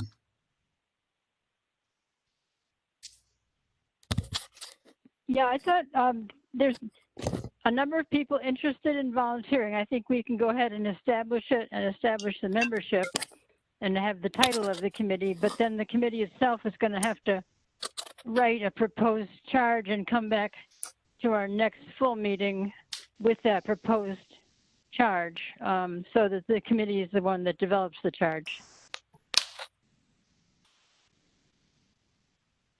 Agreed. So do you move a proposal to create a research committee? Right, and to Members ask of for which are to be volunteers to be determined now, members. and the charge of which will be communicated at the next meeting. But the motion also includes asking for volunteers for people to be members of the research committee. Okay. So they then can work on the charge. Well, why don't we ask now for volunteers? Yeah, I want to volunteer, certainly. Francis, I see Francis. Do we have any other volunteers? I mean, the idea for this, Ronald? I'm happy to serve. Okay. Lois. Lois? David Stoloff. Olaf? I think my concern, probably shared by others, is time commitment and what would be the scope of this committee's work, because obviously this could become a huge amount of work potentially. But if we were to keep that charge fairly narrow and reasonable, then it certainly can serve a valuable purpose. Yeah, and I think that if there's now 5 people there, that's good enough. That's good to start with. There are certainly areas that we need to know more about. We need to know more about the budgets of the various community colleges, right? That's something where I can help because I'm on the finance committee, and I can directly ask Ben Barnes, and I can directly ask Rich Balducci. We'd like to know more about the students. We keep hearing this figure of, something very low, 15% graduation rate. But what is going on there? How many of the community college students are recent high school graduates? How many are first-time English speakers and just learning the language? How many are return students, perhaps coming back just to take a course or two and never planning to graduate? I mean, all of those questions, there's a lot of financial and also demographic issues. Plus, I'd like to know, who are the faculty in the community colleges? How many of them are there? What is the size of each community college? What are the degrees that people have? How long have people been there?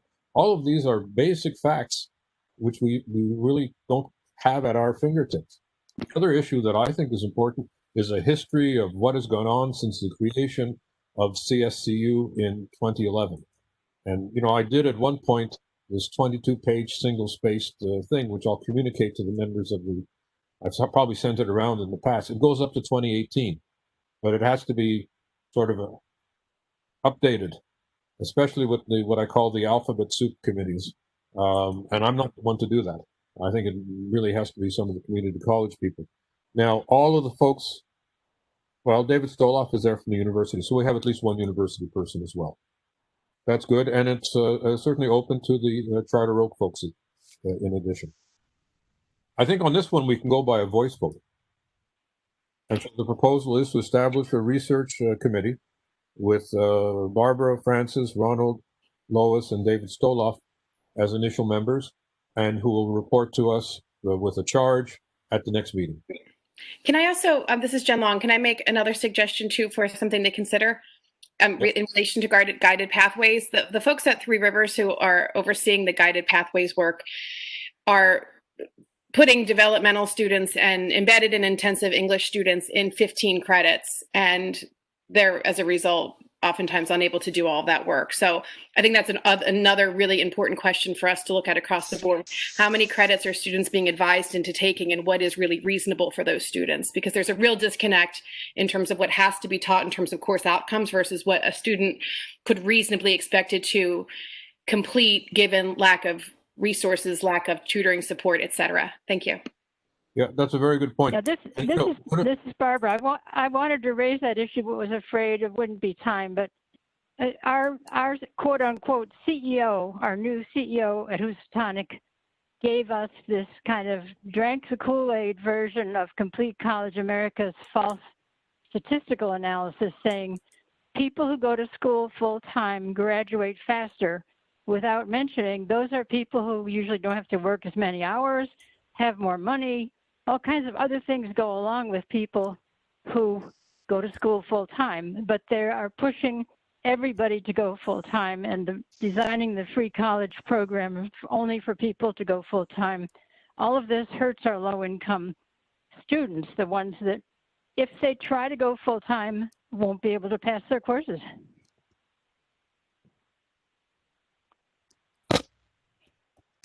Yeah, and that brings up another issue which I'd like to know, which is how many students are transferring from the community colleges with their associate degree to university programs in the CSU system? It's an interesting question, and I don't have the answer. I've asked it a couple of times at my university senate, and at one point, the total number, but this was probably about a year and a half ago, was 18. It has to be larger than that. But since there is no TAP agreement for my discipline, philosophy, I don't know, got somehow forgotten, we don't see anybody. And so that's another question. So here is the poll. Create a research committee, charge next meeting.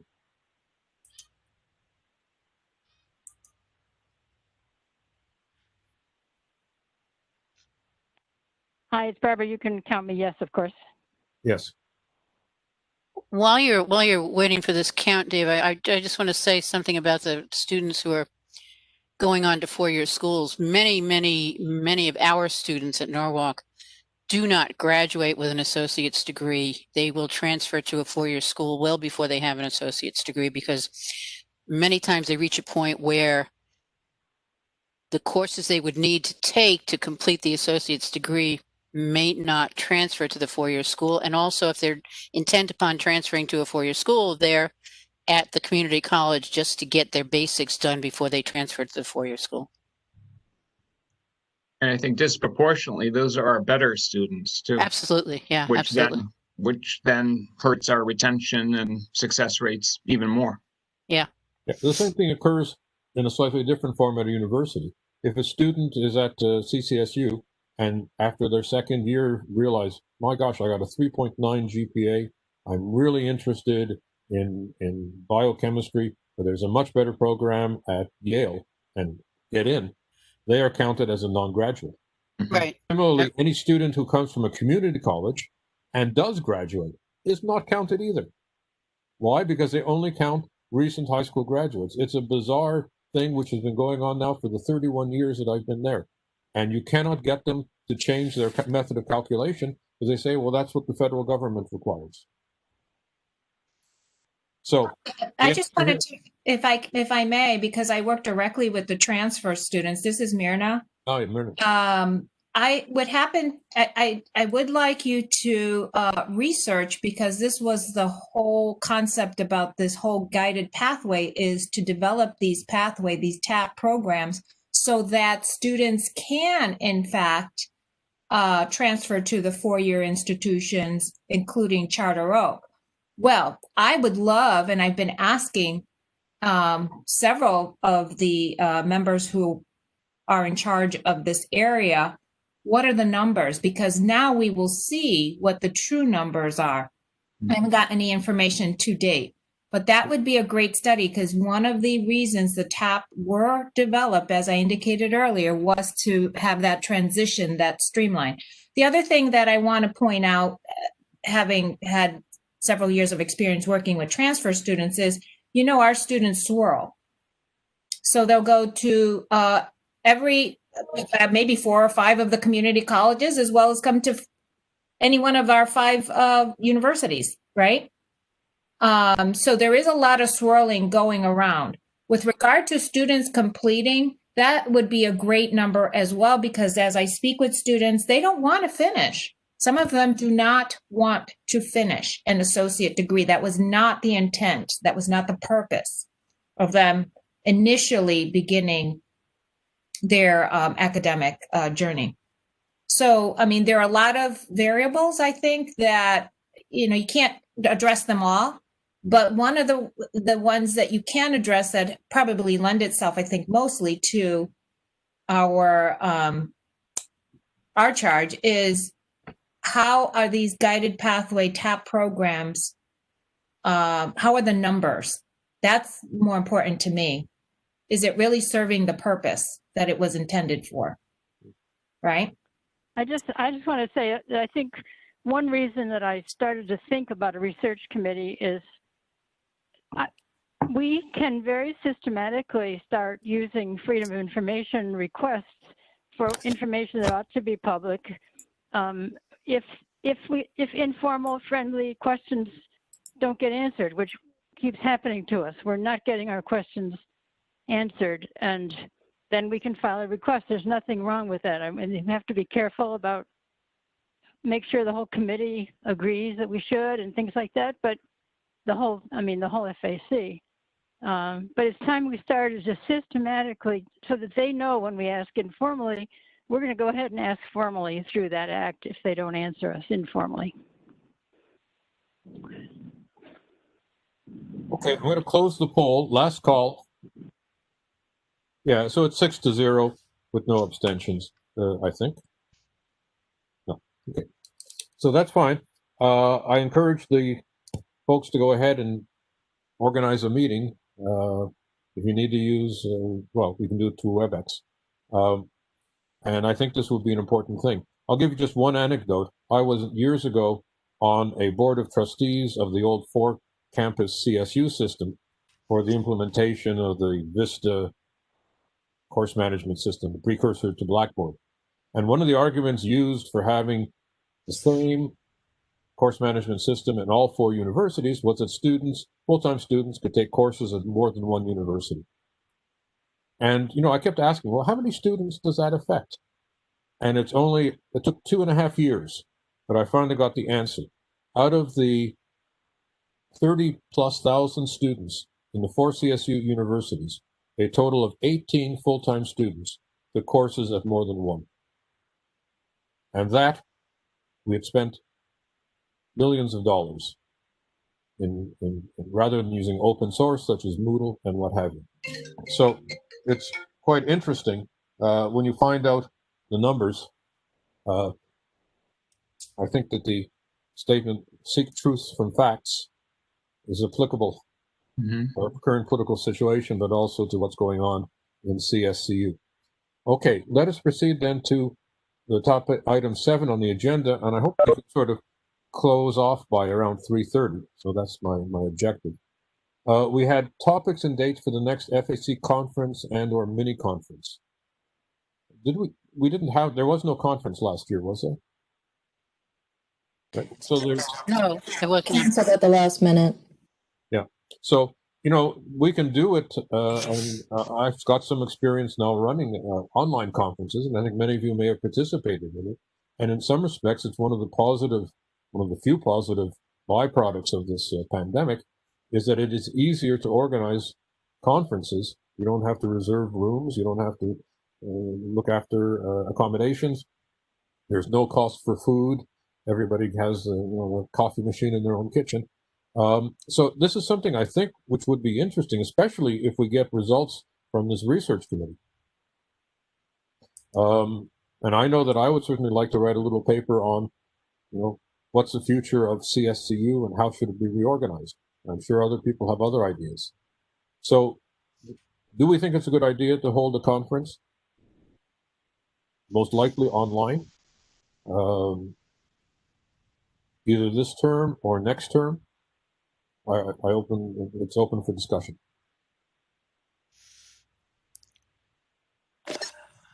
Go ahead. I was just going to say, I think that's a great idea. And I think online would be most appropriate. And I think spring is, better than fall at this point. And I would love to see FAC do something around equity. Maybe finding a speaker or, people within, within the area in all of the schools that could maybe, do some discussions about equity. I think that's an area that, we're so focused on students first and online, all the tech, everybody's moving to online classes, but I feel like equity is such a huge area, and I'd love to see FAC sort of take that on as something that they can look at.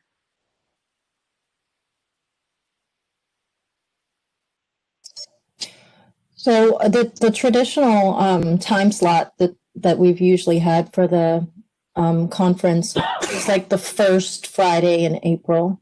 But David and I had been talking about different ways to shake it up since we don't have to hold ourselves to that. So including, are you still with this, David? Yes. Including a preliminary sort of more of an open discussion in November that leads up to and guides the presentations in April. So that's something to think about also.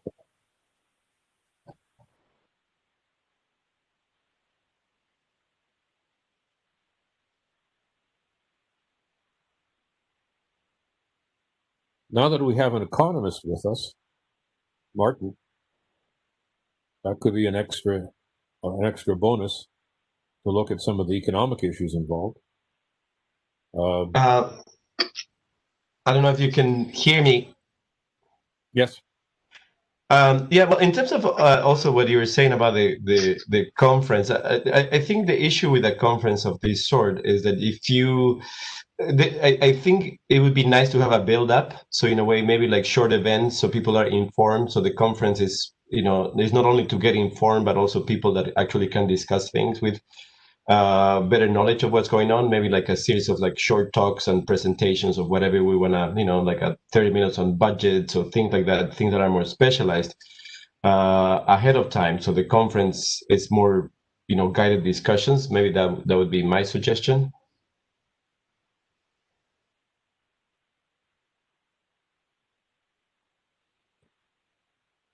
So is our feeling that we'd like to do something in the spring term? Perhaps not as late as April, but maybe March, and have some kind of a lead up to it. Perhaps in November, assuming that chaos has not, broken out. David, can you hear me? It's Mike Shea. Mike Shea, go ahead. The one advantage will be if we do it in the spring, that there would be no problem with space. I mean, it's always been a problem in terms of who was going to host it.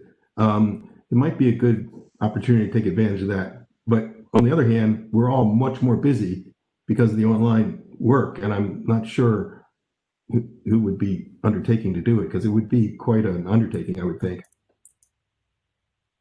Well, I don't mind organizing it. I did it for the Bertrand Russell Society annual meeting, and I had people calling in from South Korea, Brazil, Great Britain, and Ireland. That was interesting because local connections are not always very good. But well, that sounds I've great. experience doing it, so I can assume the responsibility for it if that's what we want to do. I think it would be good to sort of keep the continuity going. I think it's important to kind of keep it happening. And we already had one canceled, right? So I think it's better. It's the only get together for all 17 campuses that's really official. I mean, that ever happens. And I think it's important that it continue and that it be good. And Mary Beth, you mentioned diversity, inclusion, and I know David and I were talking about different ideas for how to move forward so that we can actually function well. And one of the stated goals of, let's say the consolidated college or the system itself currently has to do with diversity and inclusion, at least on paper. So if we can contribute to that conversation, that would be great. I think, I think there'll be a huge challenge. Like, I'm already excited. Like, I would love to write a thing on this, and then when the heck I would do that, I don't know. But I think if we got together and had that conversation in November and say asked for abstracts by the end of January, that might be doable because people will have January to work with and have a sparked conversation in their heads, perhaps. We would need, even if David wants to take on the responsibility of organizing, though, we will need at least a small committee to come together and look at abstracts and plan and so on, though. Mm-hmm. I was thinking just a technical aspect of it. You read everything? No. Well, is the consensus that we want to go ahead and do this, let us say in March, with some advanced planning in November, with the target of, say, abstracts in January? So that will give us 3 dates: November, advanced planning; January, abstracts; March, the actual conference. And there's 2 topics that have been put forward at least. One of them is diversity, equity, the whole social justice issue, which is an important one. And secondly, organization and budget. What's happening to the CSCU system itself? There's a lot of questions we could ask. So I'm not going to call it. I think the budget issue is also an equity issue. Okay, and also a social justice issue. In this state, the institution that gets the majority of the budget for the state is UConn, where the wealthiest of our population tends to go, and the institutions that tend to get the scraps are the community colleges, where the poorest of our students tend to go, and you guys are in the middle. Right. And so I do think that allocation of state resources to higher education is definitely an issue of equity, and it's a place where the state is failing in terms of equity. Okay, so let me make that as a proposal then, that we have a conference in March with a preparatory discussion in November and call for abstracts for January. Would that seem to be the consensus of what we should be asking?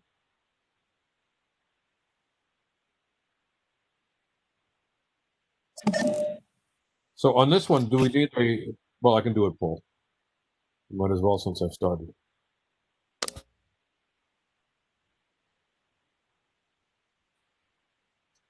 So it'll be conference in March,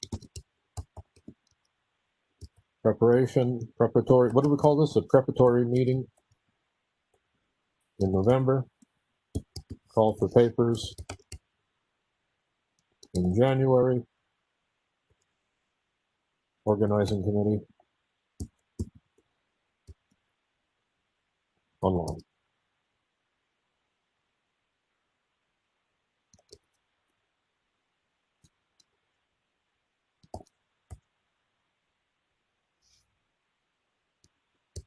Again, that abstain from it.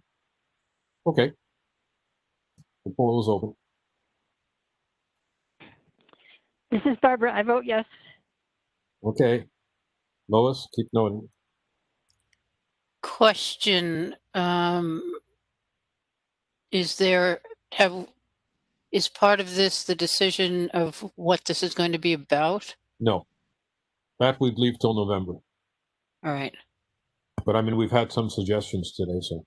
Well, I heard that. I just have a concern that we need to be careful about the equity issue.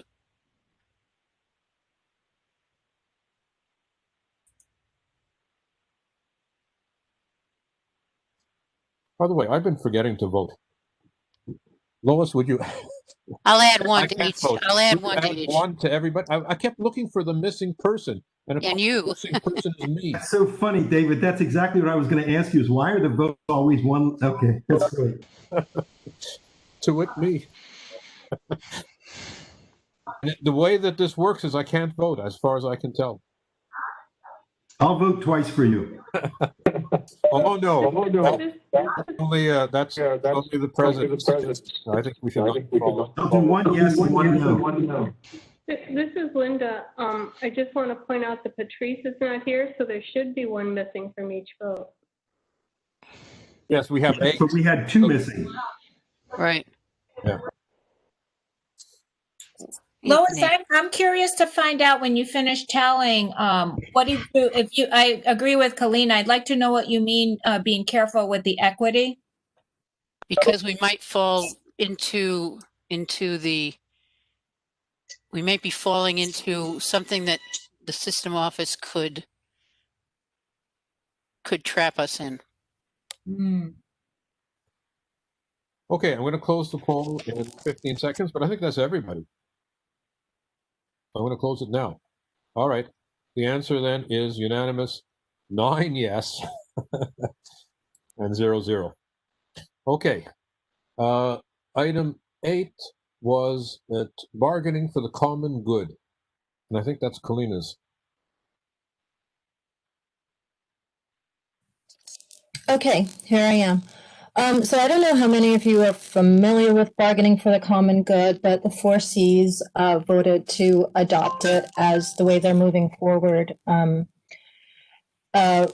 now on. And I know that AUP is also involved in moving this in that direction. Not quite sure where AFT stands at the moment, but the idea of bargaining for the common good is to fold in the needs of the community into the contract negotiations.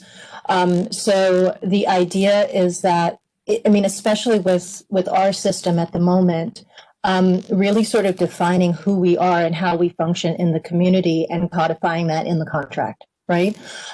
So, usually it is centered in, or at least rooted in, the final result ought to be racial justice, because that is the sort of the movement in the state. 1199 is the union that is most active moving in that direction at the moment. But the function of participating in this is that you get various unions working together, aligning their sort of vision for the future. So the narrative in Connecticut at the moment is the people's recovery, right? And they're emphasizing things like the fact that there are 17 billionaires in the state who have increased their wealth in the time since the pandemic has started. Meanwhile, the rest of us are struggling, and that a more just society would draw upon those resources to make sure that we are structured so that we all benefit when they benefit, right? So this is about making sure that we all we broaden our base. And I think it's also a really good opportunity for us to make clear who we are and what we stand for. I think this relates a little bit to what Lois was talking about the diciness of the racial justice conversation. But, we have claims being made, for example, there's that newspaper article that says things like, the Consolidated College will be an anti-racist institution. And yet we know that what's happening right now is that at the board meeting, we're told, well, we're not approving any new programs. And the sole criterion for approving a program seems to be whether or not it will pay for itself, not necessarily when we consider that in a pandemic, what we need to be, the people we need to be looking out for, the people who now need to, who've lost their jobs, who now need to be retrained and so on. Our PACT program only really takes care of first-time, full-time students. That's not really the demographic that's going to be hit hardest by this. While we pat ourselves on the back by being very responsible about the new programs that we approve, we are appointing vice presidents to this new institution that is supposed to be anti-racist, reproducing the exact same sorts of injustices that we should be attacking if we were anti-racist. So this is hopefully going to would allow us to sort of participate in that narrative and make clear what it would actually be to do something like that. So bargainingforthecommongood.org is a place that you can look for information on this. Let me look at the so bargainingforthecommongood.org/Connecticut gives you what's going on in Connecticut, though there's a lot more. Then there's bargaining for the common good /resources for more information. If you want other stuff, you can also contact me or and I can put you in touch with people. But it's, I think, worth sort of spreading this conversation around because it's an interesting direction to move, and it's not just about the bargaining. It's about kind of aligning ourselves with all of us, right? The group of us, all of the unions, with a more general conversation about what we want to see in Connecticut, and how we want to actually provide a public good to the state.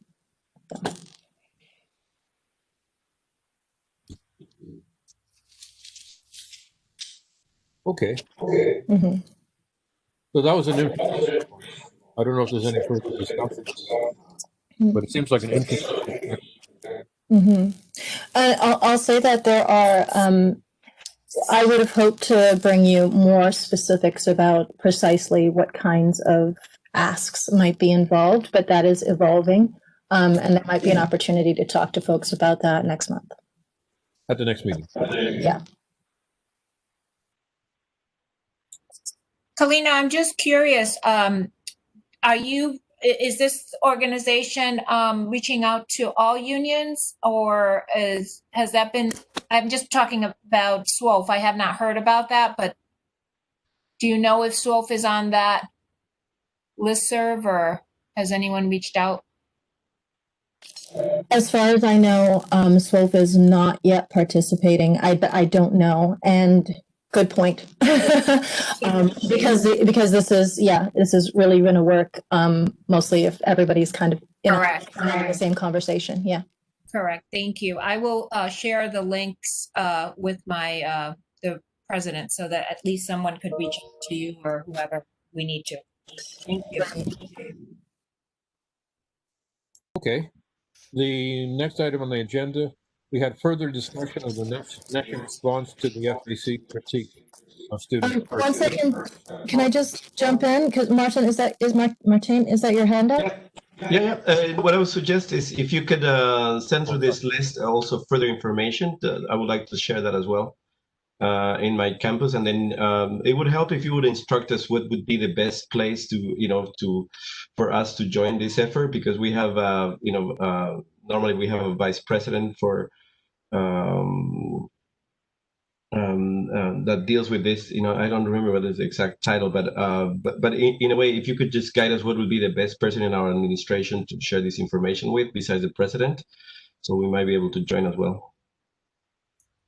Okay, and I'll send that along. Okay, and I'll put a link in the chat right now.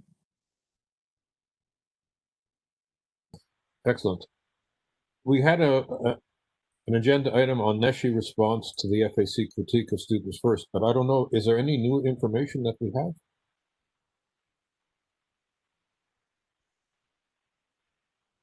Does anybody have something that they wanted to add to that? If not, we can go on to the next agenda item. I don't think there's anything new on that. Oh, okay. So the 10th item, and we're almost at the end of the meeting, so bear with me, was COVID-19 situation on the various campuses and campus reopenings. At the board meeting, I asked the question, because there was a very good presentation, by the way, by the CCSU Chief Information Officer and Chief Academic Officer. And I'll share in a moment some of the slides that they produced, which were quite good. And one of the things which I thought was positive in the changes that they made at my university, at any rate, was adding in Medicat, which is a company which provides a service. Anybody going to the campus, and that means students, faculty, staff, contractors, etc., are required to log on to this Medicat website and indicate whether they have any of a list of 7 or 8 different symptoms associated with COVID-19, and need to be certified before they come on campus. They receive a receipt, as it were, that they have indicated they have none of these symptoms. And if they do indicate yes, then there is some contact tracing, or there is a contact with them, which is initiated. And I thought that was, in the absence of wider testing that we had asked for, at least that was a partial move in the direction of having the commuter students, faculty, and staff, including contractors, covered. So I asked at the board meeting whether that was going on throughout the system, and they indicated that it was. So that's a question that I have. What is happening at the various campuses? Because I know at the community colleges, we protested vainly that no testing was being done at all of anybody. What exactly is going on at the various campuses would be worth knowing at this point. And is there some form of symptom reporting? That's what I think the technical term for it is. I can give you Norwalk, and there's no testing going on whatsoever. And we've had 2 reported cases of COVID-19. We don't know whether they're faculty, staff, or students. We've just been advised that the second one was reported yesterday or the day before. And there is no testing going on whatsoever. And is there any symptom reporting? In other words, an online self-reporting? No. Do you have any symptoms? No. Okay, that's Norwalk. Yes. Others? I'd say the same thing at Noctic Valley, David. No testing that I know of. Although we did have one student that was, they said a student tested positive, but then we got no other details whatsoever about where or what building or anything like that. So it made people a little bit nervous. That said, I have talked to faculty who have been on campus. I'm teaching completely online, so I've been on campus, and they tell me the place is almost deserted. Very few of our classes are meeting on ground, and they said that there are fewer people on campus now than there is usually during summer session. So as I mean, it's not good that we're not testing, but it's also true that the numbers of people on our campus are very, very low in terms of people who are there for work or school. I understand that there's no testing, but is there something, right. I'll call it the symptom self-reporting? Is there anything like that? No. But the other thing, though, I did want to mention is that my daughter is a freshman at Eastern, and they all had to be tested, and they all had to bring in a negative test in order to get into their dorms. And a week later, she called us and said, "Everybody's going home for Labor Day weekend. Can I come home?" And we said to her, no, we told you the issue was because of COVID. Either you took all your classes online or you went to school and stayed there till November. So you're staying there till November. And she said, but I'm going to be the only one in the dorm. And I said, well, we'll come up and take you out to lunch, but you know that we're not playing that game, because you know I'm trying to I have to be true to my position at work, and I have to be true to to my position on this issue, and so she understood, but I think it's very strange that we would test them to try to create a bubble at our state universities and then allow the students to just leave at will. She has a roommate who goes home every weekend. And so what was the point of the test, I guess, is my question. That's a point we made to the acting director of public health at a board meeting several meetings ago, that the residential students commute on the weekend. Everybody's a commuter. What is happening, Bill? Are you online, Bill Ferraklis? What's happening at Southern, or Mike Shea?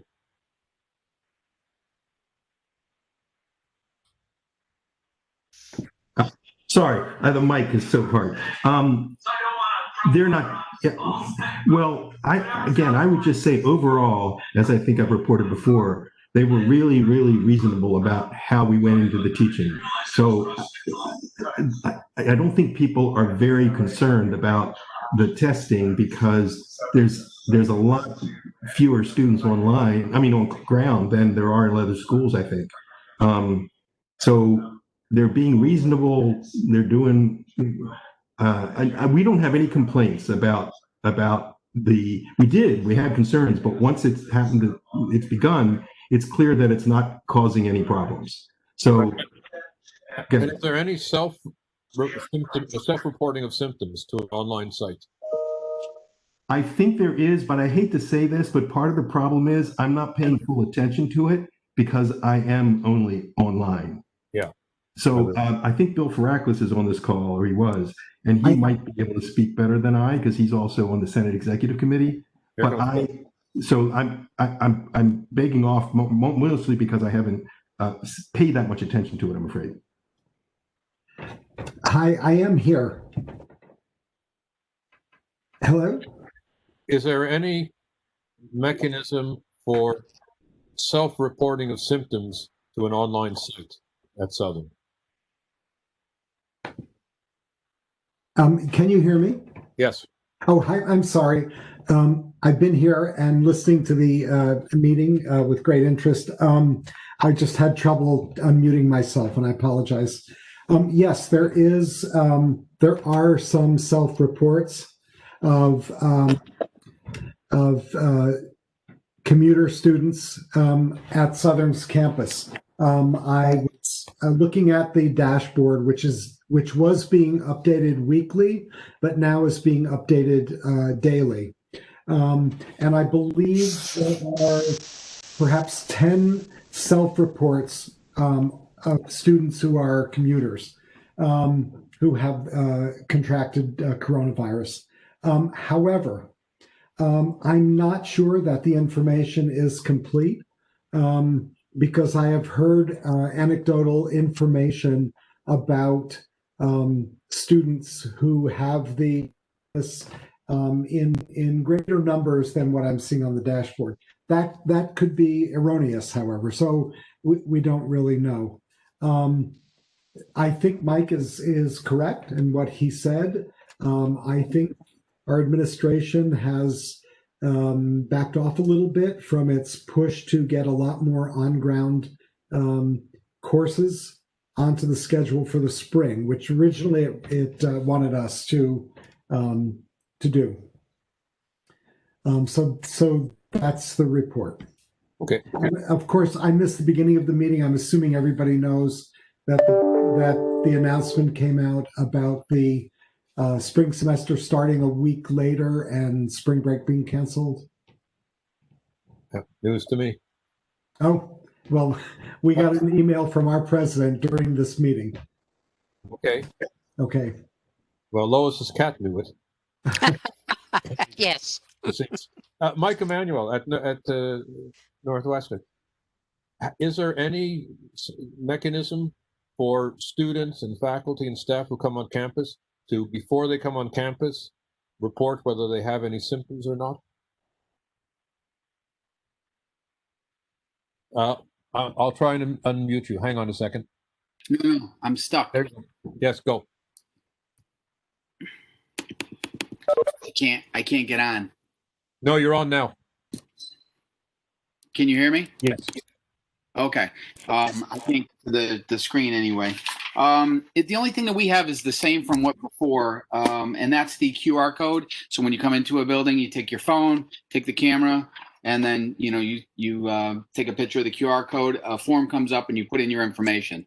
That data is compiled only for the purpose of contact tracing in case somebody reports COVID. In terms of actual self-reporting, I would have to get back to you on that. I was just bringing up the page on the website for our college so I can share it, but it's frozen right now. But we only had, in terms of reporting for Northwestern, which is in Winsted, for those who don't know, we had one positive COVID test. It was asymptomatic student. It was a nursing student who was ready to go to clinical rotations. And of course, they quarantined her. Other than that, there was nothing else. And as a side note, I believe we have only about 6% on-ground classes for this semester. Mm-hmm. And by the end of this month, we're going to have to decide if we're going to go to LRON online or hybrid if it's allowed. And just with that, because I'm kind of losing contact with my students, I'm losing that sense of, connection. And rooms that held once 40 or 44 students, even 63 stadium seating maximum capacity, are only holding 7 to 10 students max. The biggest room that we have is a gym that holds 26 total people in it. And so it's first come, first serve with the idea that nursing and vet tech kind of get first preference if possible. So, and then the ventilation, the reason we have such low numbers and we're limited on classes is because we have some really old buildings, like turn of the century, and the ventilation systems are doing the recirculating air. And our newer buildings, the air comes in and the air goes right out. So that's where we're putting, if anyone's going to do any on-ground classes, that's where we're putting our students and our people that are going to teach, if that helps. Yeah, that is helpful. And I'm stuck if you want to mute me again, because I can't get back on. Okay, I'm going to mute you again. Anybody else? Francis? Funxus, yeah. We're doing the QR codes, or students or faculty or staff can also fill out a paper form. But that's just for contact tracing. And what I've heard is not everyone is doing that on a regular basis. So that's a problem. Another item I learned from our COVID coordinator is that because contact tracing is done by the local health districts, that you could have a case where a student has been in contact with other people who fall into multiple health districts. And now all of that has to be communicated to multiple agencies. So I think that's another flaw in this plan. The contact tracing, it's going to take longer to do, and it's going to be more difficult to do. It's not going to be done by one agency necessarily. So if a student's from Bristol but's been in contact with somebody from New Britain, we might be talking about 2 different agencies now. I'd have to do that work. We've had one case that we know of. Don't know who. Okay. Well, that gives us an idea for at least some places, and seems to vary. Mary Beth, did you have something? Just very similar to what everybody else is saying. We don't have any kind of form or anything. Contact tracing is just you have to sign in and sign out of the building, and in the rooms that you're going, sign in and sign out. No QR codes, no symptom checker that you have to do, like fill out, whether that be online or on paper. There's nothing that we fill out to go on campus. And we just had one case reported. Again, we have no idea who it was. And one thing that I thought just was a little bit nerve-wracking is it said that, if it's been deemed that you were exposed, you'll be contacted within a week. And I was like, well, within a week, I mean, how many people could you spread it to in a week? I mean, let alone your family members that you're living with. So I think that's really the biggest, issue, I think, is the contact tracings. And your campus is which one again? I'm sorry. It's Nantucket in Enfield. But again, this is Barbara. Oh, go ahead. I was just going to say, Ron was saying, we have very few people on campus. I'm completely online. I've talked to a few people that are on campus and just say it's really like a ghost town. So yeah. From that perspective, we really don't have that many people there. So. Barbara, go ahead. I wanted to say something about Housatonic. I'm also not on campus, but I've heard that even the security guards are not wearing their masks a lot of the time, and a lot of people are not wearing masks, that everything is a little slack, and we've been told absolutely nothing about any cases, and I don't expect we will be because it's such a secretive atmosphere. So I have no idea what's going on about that. There is some sort of thing as students are supposed to report when they come in, but we're a campus that has lots of doors. I have my doubts of whether that's really happening properly. But we also, I just wanted to say, because maybe some other people have something to say about changes in atmosphere at our place, that our last faculty meeting and community meeting were entirely about what Hartford might or might not do, or what they had already dictated. It was just a report from people who have no role at all in making decisions about what Hartford is going to do. And it was quite startling and depressing. I don't know if other people are feeling that too on their community college campuses. Barbara, does your college have a dashboard where you can see numbers of cases and? Not that I know of, nope. Does anybody at community colleges have anything like that? I'm just going to share a screen for 1 second. I know we're running a bit late, but it might be interesting. This is the slides that were shown by CCSU at the board meeting, right? And this was their whole reporting foundation. So they have symptom tracking every day, all on-campus student, staff, student, and faculty. And that's with the Medicat company. And you have to sign on to a website with your student ID and password, or your faculty ID and password. There's the hotline, there's the student contact and human resources faculty and staff contact. There are the COVID tests, which are provided through Griffin Hospital, and there are also self-reported COVID tests. So that's sort of the pyramid that they have. This is contact tracing, which is done with the local health authority as well. This is a typical report of contact tracing. And so it indicates, and I think this is made up names, but how they would go about looking for all the individuals, both at the university, but also outside the university who've been in contact with that person. This is the number of hours per week that staff at the university are spending on contact tracing. So we have 10 individuals at the university, 2 nurse supervisors, the so-called data czar. I think that's the chief. Nobody on the community colleges.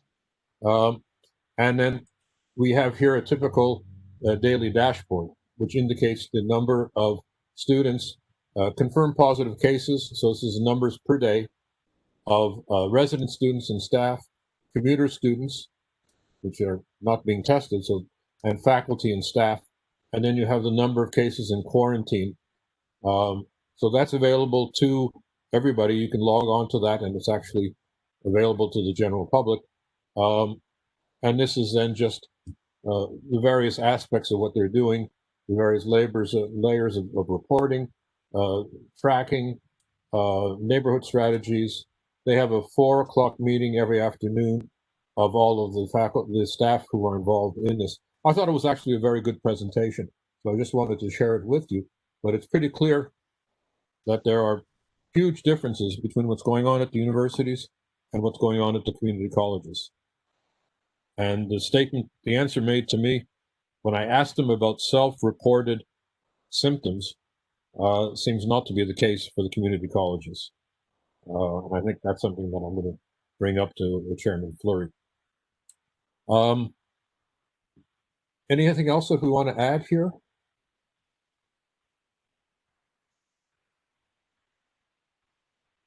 If not, we are coming to the end of our meeting. Point 11 was the 2021 meeting dates, but I think we're going to hold off on that a little bit to find out when the board is meeting and to sort of, not sure if we want to have our meeting before the board meeting or immediately after the board meeting. That's something we have to think about. If you have ideas on that, send us an email. And I think Pam's going to give us some suggested dates to help with that workflow too. Yeah, we said we would coordinate, so we'll coordinate. But obviously, it's one meeting per month unless there's an emergency meeting, and we'll continue with Friday at 1 o'clock. So that's something we can continue to schedule. And that brings us to item 12, which is other business. Does anybody have other business they want to bring up? I've lost my chat line, I'm sorry to say, and I cannot get it back, which is quite annoying. So, Kalina, I know that some people have been adding to the chat line, and I've lost contact with it. It's Barbara again. Do we want to make a statement that would then be conveyed to the board about election of people to the advisory committee for the search for the CSCU president? Election rather by both staff and faculty rather than appointment? Yes, that would be appropriate if you have a resolution that you want to make.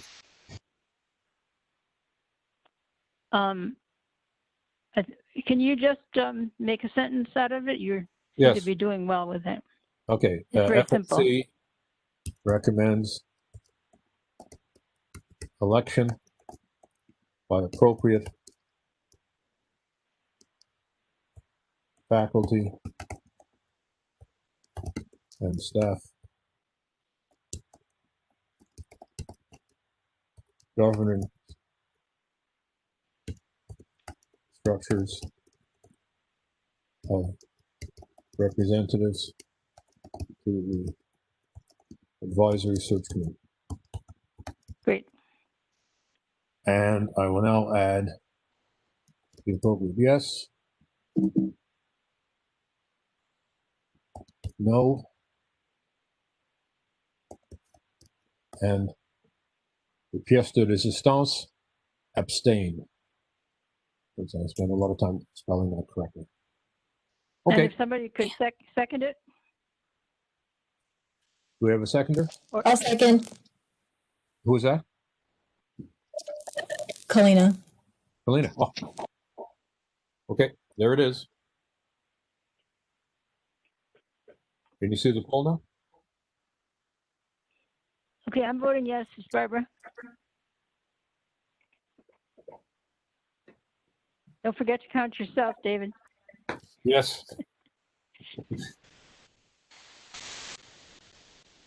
This is Brian. I would urge anybody who's voting for the small colleges to vote yes.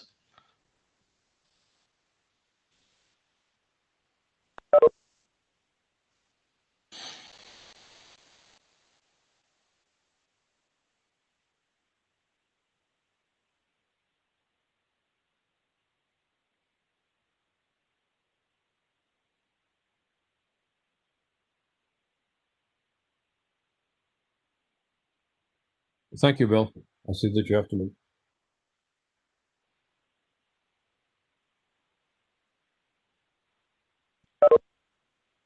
Last call on vote. I know that we are thinning in terms of numbers, but by my calculation, I'm going to close the poll in 5 seconds.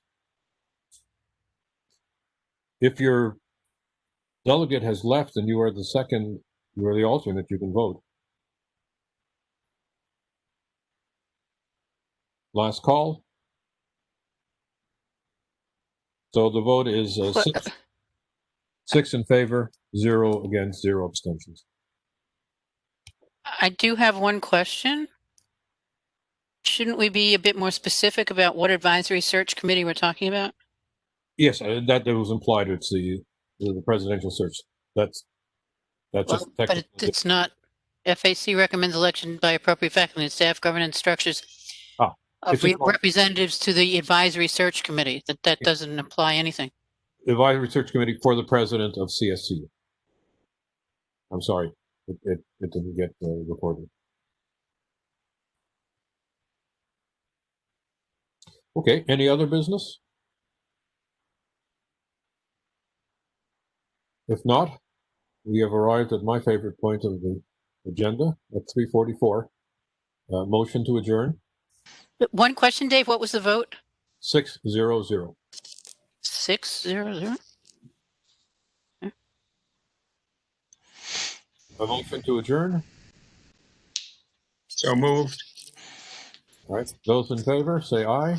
Aye. Aye. Or wave your hand or do something. Both. Make a funny face. Good to see everybody. See you again. Have a great weekend. Yes, our next meeting, I'll send you, of course, the agenda. Bye now. Be well.